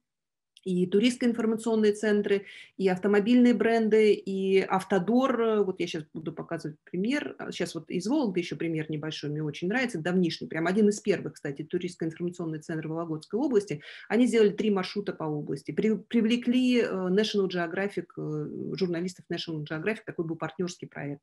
То есть они создали истории, озвучили их, и вот получились такие гиды, которые вот любой желающий может попутешествовать по Вологодчине, послушать о том, что здесь есть, и заехать в эти места. Кому еще нужны аудиогиды, которые вы делаете? Отелям и ресторанам, потому что приезжают к ним гости, им нужно их развлечь, им нужно им предоставить информацию о городе, чтобы человек, вот у него там, может быть, полчаса есть, у него нет возможности там идти искать где-то экскурсовода, еще что-то. Вот, пожалуйста, ты приехал, вот тебе маршрут, иди гуляй, узнавай, делись с друзьями. Вот примеры сеть отелей «Азимут», вот и в Нижнем Новгороде, и в Переславле-Залесском, вот они своим гостям предлагают такой просто вот готовые аудиогиды, которые делали другие авторы. То есть отель здесь ничего не делал. Отель просто продвигает. Он говорит, что вот есть уже готовые маршруты, пожалуйста, гуляй. Транспорт. Тоже, значит, есть здесь варианты, когда сами делают транспортники, вот, например, там железнодорожные компании, или они используют существующий контент. Вот пассажирские компании, которые занимаются перевозкой по железной дороге, они делают еще для своих же пассажиров, не только, они делают еще аудиогиды, чтобы человек ехал по дороге, и, то есть у него электричка становилась не просто средством передвижения, а туристическим средством передвижения, чтобы он не просто ехал, да, из пункта А в пункт Б, а узнавал о том, что мимо чего он проезжает. Ну, я здесь, наверное, уже пробегусь. Тренды. Такое резюме немножечко, да. Рынок геопривязанного контента увеличивается, и от этого никуда не деться. То есть контент становится все более и более привязан к тому месту, где он нужен. И вот это самый главный тренд. То есть люди хотят потреблять информацию в том месте, где они оказались. Поэтому экскурсии будут автоматизироваться, от этого никуда не деться. Но при этом люди не перестанут ходить на живые экскурсии, потому что это своя аудитория, это живое общение, это ни с чем не сравнимое, так сказать, люди от этого никогда не откажутся. Появятся разные экскурсии. Вот я уже приводила примеры, там, что и очевидцы, и сторожилы, там, какие-то живые такие рассказы. И самый главный тренд – это иммерсивность. То есть вот когда ты добавляешь разные эффекты звуковые, которые вовлекают человека в твой рассказ. И люди будут слушать во время рядовой прогулки. То есть вот ты бежишь куда-нибудь, у тебя есть получасовой перерыв рабочий, обеденный, да, ты хочешь погулять по центру города, и ты в этот момент уже готов слушать истории. Почему бы так не сделать? То есть формируется, так сказать, привычка потреблять контент вот здесь и сейчас. Так, с примером я закончила. Сейчас такие уже практические советы по поводу того, как готовить контент, а дальше мы просто перейдем на платформу, и я покажу, как создавать аудиогид. Самое главное, что такое хорошая история? Это истории, которыми хочется делиться, то есть это истории, которые вас тронули эмоционально, которыми только такие истории, так сказать, только такие истории мы запоминаем. Как же написать хорошую историю, вот чем она отличается от плохой. Вот привела здесь пример, это какой-то из небольших музеев создавал аудиогид, и вот они прислали нам, типа, ребят, посоветуйте, как нам подойдут такие тексты, не подойдут. 2 предложения. Гостиная обставлена мебельным гарнитуром русского производства, бордовые оттенки драпировок, обоев удачно сочетаются с теплым тоном красного дерева, а его изысканной натуральной текстурой. Скучно. Грустно. Человек и так это видит, что гардины бордовые, а драпировки там еще какие-то, да, то есть это видно и так. Не надо тренироваться в таком вот витиеватом каком-то самолюбовании знания русского языка. То есть это неинтересно слушателю. Человеку интересны живые истории. Кто здесь жил? Что вот на этом диване, как я тут была в Ясной Поляне недавно, вот, так сказать, на экскурсии в доме, и вот они показывали диван, на котором, диван кожаный, они могли сказать, диван кожаный, все понятно, но на этом диване родились вот просто, так сказать, сам Толстой и все его дети. И уже совершенно по-другому это все воспринимаешь. То есть вот живые истории, живые какие-то подробности интересные, то, что человек запомнит, и то, что, так сказать, он вынесет для себя, вот этим нужно делиться. Приведу пример, небольшой звуковой фрагмент. Это Алена Долецкая рассказывает, это ее любимый художник Эль Лисицкий, и она сделала, так сказать, Третьяковка попросила ее рассказать свои истории об этом художнике, и вот как это звучит. Эта фотография человека в белом свитере вам наверняка знакома. модного, с отличным вкусом. Она запоминается сразу, потому что пока на него смотришь, все время пытаешься понять, как это сделано. Здесь как будто совмещено несколько кадров. Лица, циркуля, ладони. Автопортрет под названием «Конструктор» Лазарь Лисицкий сделал в 1924 году, как вы догадываетесь, безо всякого фотошопа и фильтров. Лисицкий одним из первых художников начал экспериментировать с фотографией. Он здесь использует проекционный фотомонтаж, печатает с 2 негативов сразу. Фотография лица совмещена с открытой ладонью и циркулем, а фон – лист миллиметровки с системой координат. Лисицкий считал циркуль важнейшим инструментом современного художника. В его работах он появится не раз, как метафора безупречной точности. Эль называл себя художником нового типа с кистью, молотком и циркулем в руках. Художником-изобретателем. Ну и так далее. То есть вот как-то, мне кажется, вот этот подход, он такой более ближе к слушателю, да, то есть он не отдаляет человека от того, о чем рассказывает, наоборот, приближает его, да. То есть вот этого эффекта, конечно, лучше добиваться. Итак, как написать хорошую историю? Самое главное, для одной истории вам не нужно какие-то длинные простыни рассказов. 150-200 слов на одну историю вполне достаточно. Формат аудиогида немножко другой, нежели такой живой экскурсии. Да? На живой экскурсии у вас эффект глаза в глаза, вы можете долго удерживать внимание аудитории. Здесь этого нет. Человек предоставлен сам себе, поэтому вот короткие, но интересные истории – это вот то, что нужно. Подбирайте интересные факты, убирайте все лишнее, не старайтесь уместить все, что вы знаете об этом предмете, вот в этих небольшом рассказе. Пускай вы расскажете какие-то небольшие якоречки, так сказать, расставите, но вы зацепите внимание, и человек дальше пойдет сам, так сказать, на эту тему искать информацию, и ваша в этом, собственно, задача есть. Легкий разговорный язык, добавляйте какую-то вот искренность, живость, рассказывайте от первого лица, уходите от излишней академичности, естественно, от вот это все данные, вот этих всех канцеляризмов, которые, ну, иногда мы страдаем от них. И еще помните, что чтение текста и восприятие на слух – это совершенно разные истории. То есть когда вы, если готовите текст для вашего аудиогида, и вы его пишете, да, мы там используем сложные предложения, длинные, да, обороты, щи-еся, вот эти вот все, да, это очень сложно потом, произнести, понять и воспринять на слух. Поэтому дробите предложения на короткие, убирайте все вот эти вот сложные обороты, старайтесь вот использовать какие-то яркие акценты, цепляющие внимание. Вот двигайтесь в эту сторону. Как озвучить историю? Я уже говорила, что во всех современных смартфонах есть довольно приличные диктофоны. Вам для этого нужно тихое помещение, не с высокими потолками, не отключенные кондиционеры, холодильники, не скрипучий стул. И вы просто садитесь и записываете ваши истории. Потом есть программа Audacity, в которой можно нарезать их на кусочки, обработать там, убрать ненужные фрагменты и так далее. Чередование мужского и женского голоса очень хорошо работает на удержание внимания. Накладывайте какие-то звуковые эффекты, где-то музыку, только с этим нужно быть аккуратным, потому что у всех вкусы разные, не все любят, так сказать, какие-то моменты. Ну и озвучивать могут и сотрудники, директор, куратор, дети, актеры, там, приглашенные диктаторы. Кстати, очень хороший момент – сотрудничество с местной радиостанцией. В приложении вы можете добавить как спонсора вот того, кто вам помог в создании аудиогида, и вы можете прийти на радиостанцию и сказать: ребят, нам нужно помочь в записи, мы вас разместим в благодарность на обложке гида. Это такая получается коллаборация, которая и им хороша, и вам сэкономит ресурсы, и даст хорошее качество звука. Итак, мастер-класс. Так, сейчас я это выключу, а включу вот это. Так. С чего все начинается? Значит, вы просто заходите на сайт Easy Travel, нажимаете черную кнопочку «Создать», проходите регистрацию и попадаете в свой авторский аккаунт. Вот так он выглядит. Так, сейчас я тут все-таки как-то уберу вот эту сторону. Так, наконец-то минимизировала. Значит, это ваш авторский аккаунт, в котором, собственно, вы будете создавать аудиогиды. Ну, вот, к примеру, вот так выглядит работающий аккаунт уже другого, большого музея, да, то есть вот у них несколько музейных туров, вот у них уличные туры. У вас пока ничего этого нет, у вас пустой аккаунт.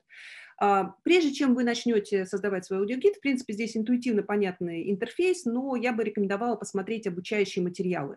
Значит, где их взять? Их можно даже взять без регистрации, до того, как вы вообще об этом подумаете. У нас на головном сайте здесь вот в боковом меню есть обучающие материалы. И вы заходите на этот сайт и смотрите спокойно все.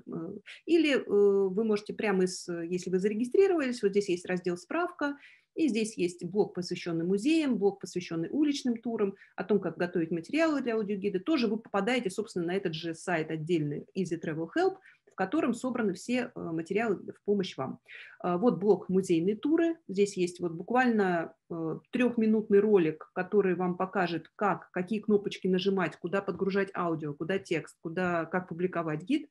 И уличный тур, туры в CMS, да, тоже создание аудиотура по городу, основные операции. Тоже 3-минутный ролик, который вам вот проведет просто за руку вас через все этапы создания гида на платформе. В принципе, поэтому вот то, что я сейчас буду вам показывать, вам не нужно бояться, что вы что-то не запомните, потому что вы всегда сможете обратиться в Help и там посмотреть. Итак, ну, давайте, не знаю, музейный тур или уличный, давайте попробуем оба успеть. Времени уже прям 5 минуточек осталось, но я попробую быстро сделать. Нажимаете красную кнопку «Создать аудиогид», выбираете музей, если вам нужно создать музей, и, допустим, это у вас будет там музей, даете ему название, вот так, допустим, да, какой-то адрес ему даете и создаете. Первым делом вы добавляете описание вашего музейного аудиогида, не музея, а именно аудиогида. Что вы человеку предлагаете здесь посмотреть, куда вы его приглашаете, что вы ему будете рассказывать. Вот, собственно, для этого есть поле описания. Здесь будет описание вашего аудиогида. Дальше. У вас аудиогид должен быть оформлен обложкой красивой, привлекательной, чтобы он на фоне других ярко, красиво выделялся. Для этого есть раздел «Изображение». Вы идете сюда и подгружаете картинку, которая иллюстрирует ваш музей. Ну, я здесь какие-то просто совершенно такие подобрала. Ну, то есть вы можете подгрузить любую картинку или фото вашего музея, или какого-то самого яркого экспоната. Постарайтесь, чтобы это было красиво и привлекательно, чтобы у человека вызвало желание, вот картинка вашего гида, к вам прийти. Помните, я говорила про спонсоров и партнеров, пока подгружается картинка, скажу, вот здесь есть раздел «Спонсоры», куда, вот, допустим, если вы с радиостанции сделали ваш аудиогид, они вам помогли, или просто у вас партнер, там, или гранты вы получили, или еще что-то, вы можете его разместить на главной обложке гида, вам просто нужно зайти в раздел «Спонсоры», добавить здесь спонсор, ну, не знаю, МТС, допустим, у вас будет спонсор, да, логотип, название и веб-сайт, и это будет на главной обложке гида. Я сейчас это сделаю гид, и вы прямо у себя в телефоне все это увидите. Дальше в разделе «Свойства» вы можете задать время работы вашего музея. Допустим, он работает там по каким-то дням, в какое-то время. Дальше вот здесь веб-сайт музея можно добавить. И самое главное, не забудьте оформить вашу авторскую страничку. Это в профиле контент-провайдера в правом верхнем углу. Идете в меню, выбираете профиль контент-провайдера, и вот здесь раздел «Фирменный стиль», видите, 4 закладочки: свойства, фирменный стиль, пользователь, QR-код. Вот в разделе «Фирменный стиль» вам нужно просто заполнить вашу фирменную идентику, ну вот как вы заводите страничку на Фейсбуке или ВКонтакте. Вы заполняете логотип, там картинку, ваши соцсети и так далее. Вот здесь ровно то же самое. Так, это я немножко шаг в сторону сделала. Возвращаясь обратно в создание музейного тура. Для этого просто нажимаю кнопочку «Главное», чтобы вернуться на главный экран. И вот у меня уже музей создан, я захожу в него. Итак, значит, начиная с того, что, вот, допустим, музей, да, у вас есть наверняка основная экспозиция, есть временные выставки, и вы хотите как-то структурировать это, чтобы, вот, заходя, человек открывал ваш музейный гид, а в нем видел, что есть у него основная экспозиция, есть временные выставки. Для этого вам нужно перейти сразу в раздел «Коллекции». Вот здесь 2 кнопочки посередине: экспонаты и коллекции. Переходите в коллекции и нажимаете «Создать коллекцию». Коллекция – это и есть вот это объединение по какому-то признаку. Допустим, это будет у вас основная экспозиция. Основная экспозиция. Так. Тоже добавляете какое-то небольшое описание, картинку. Ну, я сейчас что-нибудь подгружу, чтобы у нас это не слепое было поле. Так, сейчас она подгрузится, пока эта картинка. Дальше вы добавляете какое-то небольшое описание уже именно этого тура. То есть если на уровне музея, то есть смотрите, есть толстое здание, ствол – это музей, толстые ветки – это вот эти коллекции, и листики – это экспонаты, которые мы сейчас будем добавлять. Так вот, мы сейчас работаем над толстыми ветками коллекции, да, то есть в данном случае у нас это будет основная экспозиция. Так, картинка подгрузилась, все, переходим вот в левом верхнем углу раздел возвращает нас обратно в наш тур, и просто добавляем экспонаты. Нажимаем посередине на картинку с плюсиком, и там первый экспонат, допустим, там ночь в лесу. Он будет у нас первым. Создать.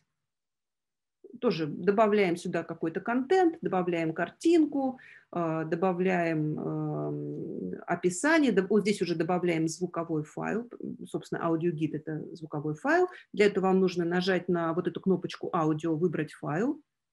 То есть сейчас, смотрите, ловите сейчас общее какое-то впечатление. Не старайтесь запомнить вот эти все кнопочки, потому что, еще раз, в Help все это очень подробно есть. И вам вот сейчас просто ловите общую какую-то картину мира, чтобы у вас какое-то интуитивное было понимание, как это работает. Так, подгружаем звуковой файл. Он у вас просто на компьютере лежит. Все, что вам нужно, его просто подгрузить в систему. Кстати, фотографии вы можете подгружать несколько штук на каждый объект. То есть 1, 2, до 15 фотографий на один объект система позволяет подгружать. Также еще можно добавить вопрос викторины и видео. То есть к каждому экспонату можно добавлять еще вот эти элементы. Итак, первую мы оформили. И таким образом вы просто наполняете вашу основную экспозицию экспонатами. Да? Я не буду сейчас это делать, чтобы экономить время. Давайте теперь, вот после того, как вы это сделали, здесь есть кнопка «Проверить», и вы можете посмотреть, все ли вы заполнили. То есть у вас, по идее, вот в этой табличке вместо красных плюсиков везде должны быть зеленые галочки. После того, как вы убедились, что все в порядке, вы можете ваш гид опубликовать. Для этого вы просто нажимаете на кнопку вот здесь между картинкой и названием музея, выбираете «Виден всем», и с этого момента ваш аудиогид доступен всем желающим. Смотрите, те, кто подгрузили приложение, вы можете сейчас его открыть, и я вам открою QR-код. Вот он системой формирует. Помните, я говорила, что система формирует автоматически. Вот он, пожалуйста. Вы сейчас можете просто навести камеру смартфона на этот QR-код, и вот аудиогид, который вот только что мы еще с вами делали, да, вот он, пожалуйста, уже у нас в приложении доступен. Вот это спонсорское место, помните, я говорила. Вот у нас коллекция, которая называется «Основная экспозиция». И вот можно, так сказать, нажать «Начать» и слушать историю. То есть вот простота, да, то есть вот вы сели, сделали, опубликовали. Очень важно вот для меня было это показать, потому что, чтобы не было у вас барьера какого-то, что это что-то вообще запредельное и совершенно невозможное. То есть, и помните, я говорила, что технически выложить гид на платформу – это вот щелчок пальцем. Давайте я еще пробегусь. Вот есть у меня еще 3 минутки, я хотела уличный гид показать, или уже времени совсем нету, потому что… Нет, Оксана, мы вас слушаем. Ага, хорошо. Тогда, значит, давайте попробуем уличный тур сделать. Здесь немножко сложнее, потому что если в музейном туре вы просто создаете экспонаты, каждый наполняете текст, фото, аудио, а в уличном туре немножко сложнее, потому что там нужно вымерять тайминг, да, там нужно вымерять, чтобы ваши истории не наслаивались друг на друга, чтобы они срабатывали в нужный момент. То есть там немножечко посложнее. Сейчас я вот эти тонкости постараюсь пояснить. Заходим на главное и нажимаем ту же самую кнопку красную «Создать». Только выбираем теперь не музей, а тур. Тур. Название тура там прогулка. Старайтесь какое-то необычное. Ясной поляне с директором Царицыной, пускай будет. Так, создать. Уличный тур. Кстати, если будет квест у вас, то вы здесь выбираете квест, но квест не советую к нему начинать с квеста, потому что довольно сложная история. Потренируйтесь сначала на кошечках, на уличных турах. Так, категория вы можете выбрать пеший, велосипедный, автобусный, автомобильный и нажимаете кнопку «Создать». Тоже сначала попадаете на обложку. То есть вам нужно сначала всегда, система вас просит, оформите обложку. То, что видит, как это, человек видит сначала лицо, а потом все остальное. Вот это ваше лицо вашего аудиогида. Поэтому здесь важно подобрать красивую картинку. Кстати, не подгружайте картинки, на которых у вас какие-то надписи, потому что эта система потом напишет название поверх картинки, и у вас там картинка с названием, и еще система написала, и будет такой масло-масляный. Поэтому подгружайте просто чистые изображения, красивые, яркие изображения. создающий впечатление и вызывающий желание прогуляться по этому гиду. Так, ну, здесь у вас будет «приглашаем вас туда-то», вы узнаете то-то, мы вас проведем туда-то, туда-то. То есть буквально несколько вот таких вводных предложений, дружелюбных, объясняющих, как это, давайте договоримся на берегу, куда вы человека проведете, да, чтобы он понимал. Вот, приглашение. Записывайте, ну, тоже звуковым файлом это все оформите. В закладочке «Свойства» вы можете задать продолжительность вашего гида, вот, допустим, он будет час. Все, переходим к созданию тура. Здесь тоже можно, кстати, спонсоров добавить, вот здесь закладочка «Спонсоры» есть. Переходим в создание тура. Нажимаете в левом верхнем углу кнопку красную с красной стрелочкой «Тур» и попадаете на карту. Вы видите карту перед собой. Карта у вас может быть в таком формате схематичном, а может быть в формате спутника. Я рекомендую использовать спутник, чтобы вы могли детально видеть буквально здания все, да, то есть чтобы вы, когда вы будете рисовать и линию маршрута, и когда вы будете, там, где у нас тут Царицыно, раз уж мы его заявили, так, не вижу, где оно, так, Царицыно, иди к нам. Здесь, наверное, да? Ну, неважно. Собственно, неважно, где это будет. Переходите в режим спутник. Вот две кнопочки в правом верхнем углу карты. Карта и спутник. Спутник просто удобнее. Вы будете видеть все, что буквально все здания, и вот деревья, и полянки. И вам это будет легче, если прокладывать маршрут. Так, собственно, начинаем ставить точки на карту. Для этого просто берете инструментарий, который в левом верхнем углу. Раз, два, три, четыре. 4 кнопки. Берем третью. Это установка достопримечательности на карту. Нажимаете на эту кнопку и просто ставите на тот объект, который у вас будет первый. Допустим, это музей. Сохранить.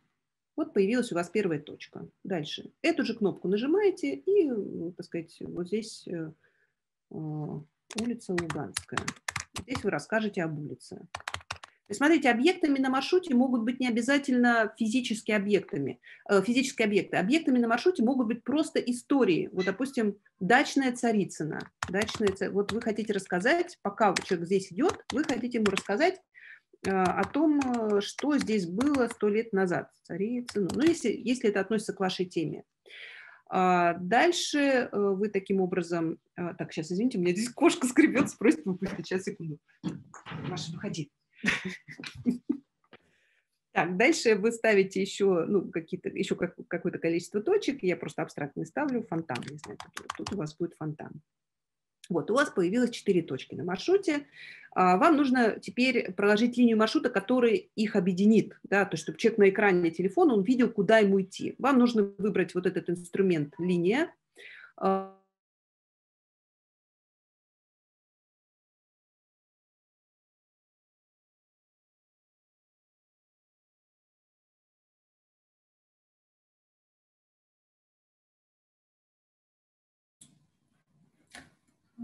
Оксана зависла? Меня слышно? Кто-нибудь да, говорит? слышно. Я слышу вас. Анастасия, спасибо. Вот на самом интересном месте у нас все и прекратилось, да? Кто хотел, наверное, уже понял. Основной смысл прогулки мы поняли. То есть продолжается маршрут по направлению. Так, Оксана совсем вышла, да? Ой. Нет, Оксана появилась. Интересно, в какой момент я пропала? На проводах кошки? После проводов кошки на 4 точке. Хорошо.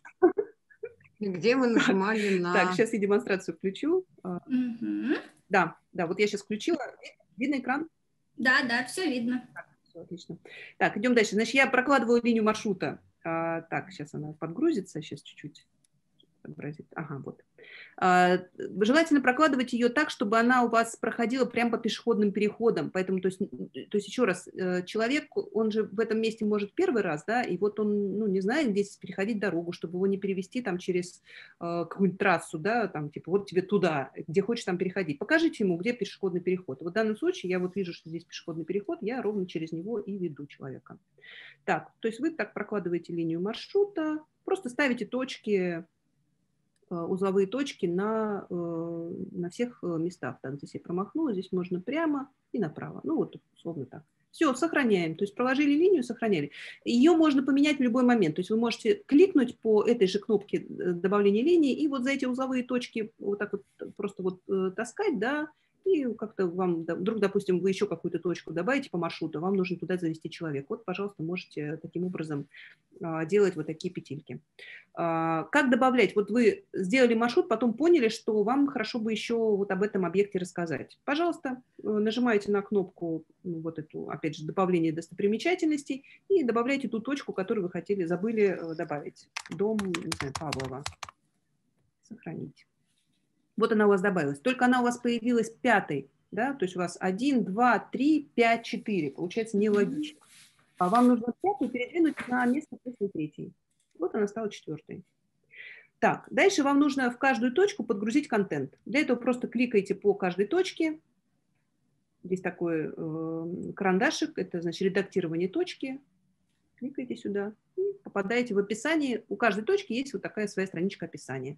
Здесь вы добавляете текстовое описание. Те самые, помните, я говорила, что одна история, 150-200 слов вполне достаточно.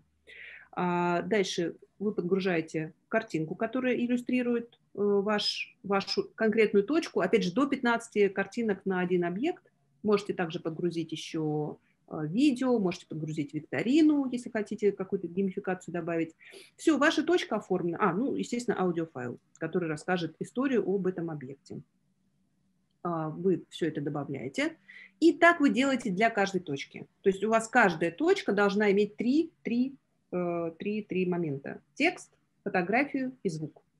То есть это аудиогид, он в первую очередь, конечно, самое главное это аудио, но и фотография нужна для того, чтобы человек понимал, он вообще на то здание смотрит или не на то. Поэтому фотографии здесь тоже важны. Ну, опять же, вы можете добавить энное количество фоток. Ну, вот переключаться между точками можно еще вот это в правом верхнем углу, удобное переключение между точками. Вы вот таким образом заполняете все ваши объекты. Дальше еще очень важный момент. Нужно после каждой точки подсказать человеку, куда идти дальше. Для этого есть такой элемент суффиксная навигационная подсказка. Добавляется она тоже довольно просто. Вы становитесь на точку, и вот в этом окошке выбираете такой компас с плюсом. Вот именно отсюда. Это суффиксная подсказка, которая прозвучит сразу после того, как отзвучала основная история про объект. И здесь вы скажите, что «а теперь наш следующий объект там такой-то, пройди до перекрестка, поверни налево». Да? Чтобы человек понимал, куда ему идти дальше, чтобы он не судорожно пытался по карте вот этой схематичной в телефоне маленьком понять, куда же ему идти, а чтобы вот эта подсказка звуковая ему подсказала, куда ему идти дальше. Более того, естественно, звуковая должна быть, то есть вам нужно озвучить ее, то есть то, что вот эту подсказку, вам нужно записать ее тоже в виде аудиофайла и тоже подгрузить. Так желательно сделать после каждой точки. А еще можно добавить в местах повороток самостоятельные подсказки, которые помогут человеку не пропустить нужный поворот на маршруте. Вот, допустим, вот в этом месте и вот в этом хорошо бы сказать, что вот здесь поверните налево, а вот здесь поверните направо. Чтобы добавить этот элемент, вам нужно выбрать другой инструментарий. Прошу их не путать. Значит, первые суффиксные подсказки мы добавляли, вставая на точку, а вот эти самостоятельные подсказки добавляются вот этим инструментарием в левом верхнем углу. Вот этот компас, он уже без плюсика. Помните, тот с плюсиком, а этот без плюсика. Нажимаете его и ставите на то место, где у вас должна быть эта подсказка. Здесь налево. А вот здесь мы добавим направо. Так. Они, естественно, должны быть звуковые. То есть вам туда нужно подгрузить, собственно, вот этот звук, что на этом перекрестке поверните налево, а на этом перекрестке поверните направо. И у них еще очень важно наивысший приоритет срабатывания. То есть она прерывает, даже если вот не успела отзвучать первая история к моменту, когда человек подошел к этой подсказке, прерывается история, звучит подсказка и доигрывается потом история. Поэтому осторожнее ими пользуйтесь, не делайте им слишком большие триггер-зоны. Вот триггер-зона очень важный момент, который я сейчас остановлюсь на нем. Да? Что такое триггер-зона? Это зона, где вы хотите, чтобы эта история начала звучать. То есть вот эта первая точка, первая история у вас прозвучит, где бы человек не вошел вот в эту зону. Вот будет он находиться здесь, или здесь, или здесь, или здесь, у него зазвучит эта история. Поэтому очень важно эти триггер-зоны не делать такими какими-то крохотными только на здание. Это значит, что вот человек, проходя по улице мимо этого здания, он просто эту историю не зацепит. Мы рекомендуем, чтобы триггер-зоны были как минимум там, метров 50 в диаметре. Вот здесь всегда видна шкала внизу, да? внизу карты есть шкала, она сейчас просто плохо видно, наверное, у меня, допустим, 50 метров, да, я вижу, что вот этот отрезок – это 50 метров, и я примерно понимаю расстояние, на котором зазвучит эта история от самого объекта. То есть вот вы их регулируете сами, делаете больше, меньше, как угодно, вот просто тащите за вот эти вот точечки. Они могут касаться друг друга, то есть не страшно, если они пересекаются немножко. То есть я вот здесь уменьшаю триггер-зоны навигационных подсказок, потому что я не хочу, чтобы она звучала за 50 метров до поворота. Я хочу, чтобы она прозвучала, вот где-то здесь расстояние 20 метров до поворота, вот за 20 метров мы его предупредим человека, что нужно повернуть направо. Вот в части того, касаются точки или не касаются, вот ничего страшного нет в том, что триггер-зоны могут касаться друг друга вот так. Ничего страшного в этом нет, потому что в чью человек войдет, та история и прозвучит. То есть он войдет сначала в третью, даже третья, если не отыгралась, он вошел в четвертую, пока третья не отыграется, четвертая не зазвучит. В общем, это такие тонкости, они у меня довольно подробно, у меня есть... На нашем YouTube-канале просто заходите на YouTube и набираете Easy Travel, и там в разделе «Видео» есть уроки о том, как делать музейный тур или уличный тур, более подробно, они часовые, то есть я вам сейчас попыталась за 15 минут это все сказать, а вы можете все это в самостоятельном режиме, в разделе «Видео», вот, пожалуйста, вебинар по созданию музейного тура, как создать уличный тур, как создать квест, вот вы, пожалуйста, в свое время, когда вам удобно, можете в любой момент времени все это посмотреть, плюс наш help, плюс мы, так сказать, как техподдержка, по телефону, лично ко мне можете обращаться, в любое время мы доступны. Так, и я хотела еще показать свои контакты коротенько. Так, здесь. И вот, пожалуйста, мои контакты, если кому-то нужно, пожалуйста, можете обращаться, записывать, и я всегда на связи, готова вам помочь. Собственно, все. Спасибо большое за внимание. Если есть вопросы, я готова ответить. Прошу прощения, что немножко задержала. Ничего страшного, спасибо большое за интересный мастер-класс. У нас вот такой вопрос возник от зрителей. При наличии видеозаписи обязательно ли выкладывать фотографию, звук отдельно при создании тура? Желательно, потому что в первую очередь приложение показывает фото.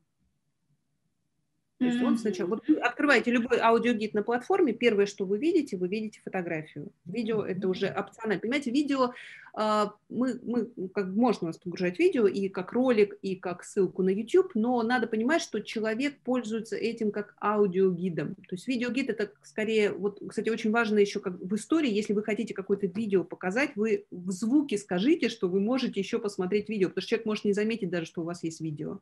Потому что система все-таки ориентирована на аудио, на звук, да? Аудио в первую очередь. И если вы подгружаете еще и видеоролики, то, понимаете, видео, когда человек идет по городу, то видео ему не очень полезно, потому что, только если какие-то архивные видео, да, а так-то он и так смотрит на этот город своими глазами, зачем ему еще показывать видеоролик. Вот, поэтому с видео тут... Видео это в части вот инклюзивных гидов, там, конечно, понятно, что вы сразу заявляете, что это видеогид, человек понимает, что ему нужно видео смотреть, и вы даже аудио там не подгружаете. Человек вместо кнопки аудио видит кнопку видео. У нас так сделано, что если у вас аудио не подгружено, но подгружено видео, человек видит такой тот же значок play, только в кружочке. Это означает, что это видео. Вот. Но все-таки лучше ориентироваться на звук. Звук в данном случае. Потребители ждут звука. Спасибо большое. И еще один очень интересный вопрос. Так, на первый вопрос вы уже ответили. Хватит ли мощности сервера? Где находится сервер этого приложения и что за покупки в приложении? Мощности хватит. То есть у нас на платформе уже опубликовано, я говорила, 15 тысяч гидов, регистрировано там 30 тысяч авторов по всему миру. У нас сервера на Амазоне. Вот, поэтому в данном случае проблем никаких нет. Вообще сервис существует с 2012 года. Вот, и, в общем, это такая успешная, самая большая в мире платформа аудиоистории, успешно развивается, так что здесь, в общем, проблем нет. Вот, покупки встроенные. Смотрите, у нас есть еще возможность, у авторов, вернее, есть возможность свои гиды продавать. То есть вы можете свой гид сделать платным, и этот аудиогид люди будут видеть. То есть они будут видеть какие-то рядом бесплатные гиды, а ваш будет платным. И они уже сами принимают решение, платить вам или не платить. Поэтому это вот решение автора, хочет он. У нас где-то порядка, наверное, 5% вот из этих 15 тысяч аудиогидов, они в основном все бесплатные, но есть какой-то процент платных гидов, это решает сам автор. То есть вы как автор можете сделать свой гид платным, пожалуйста.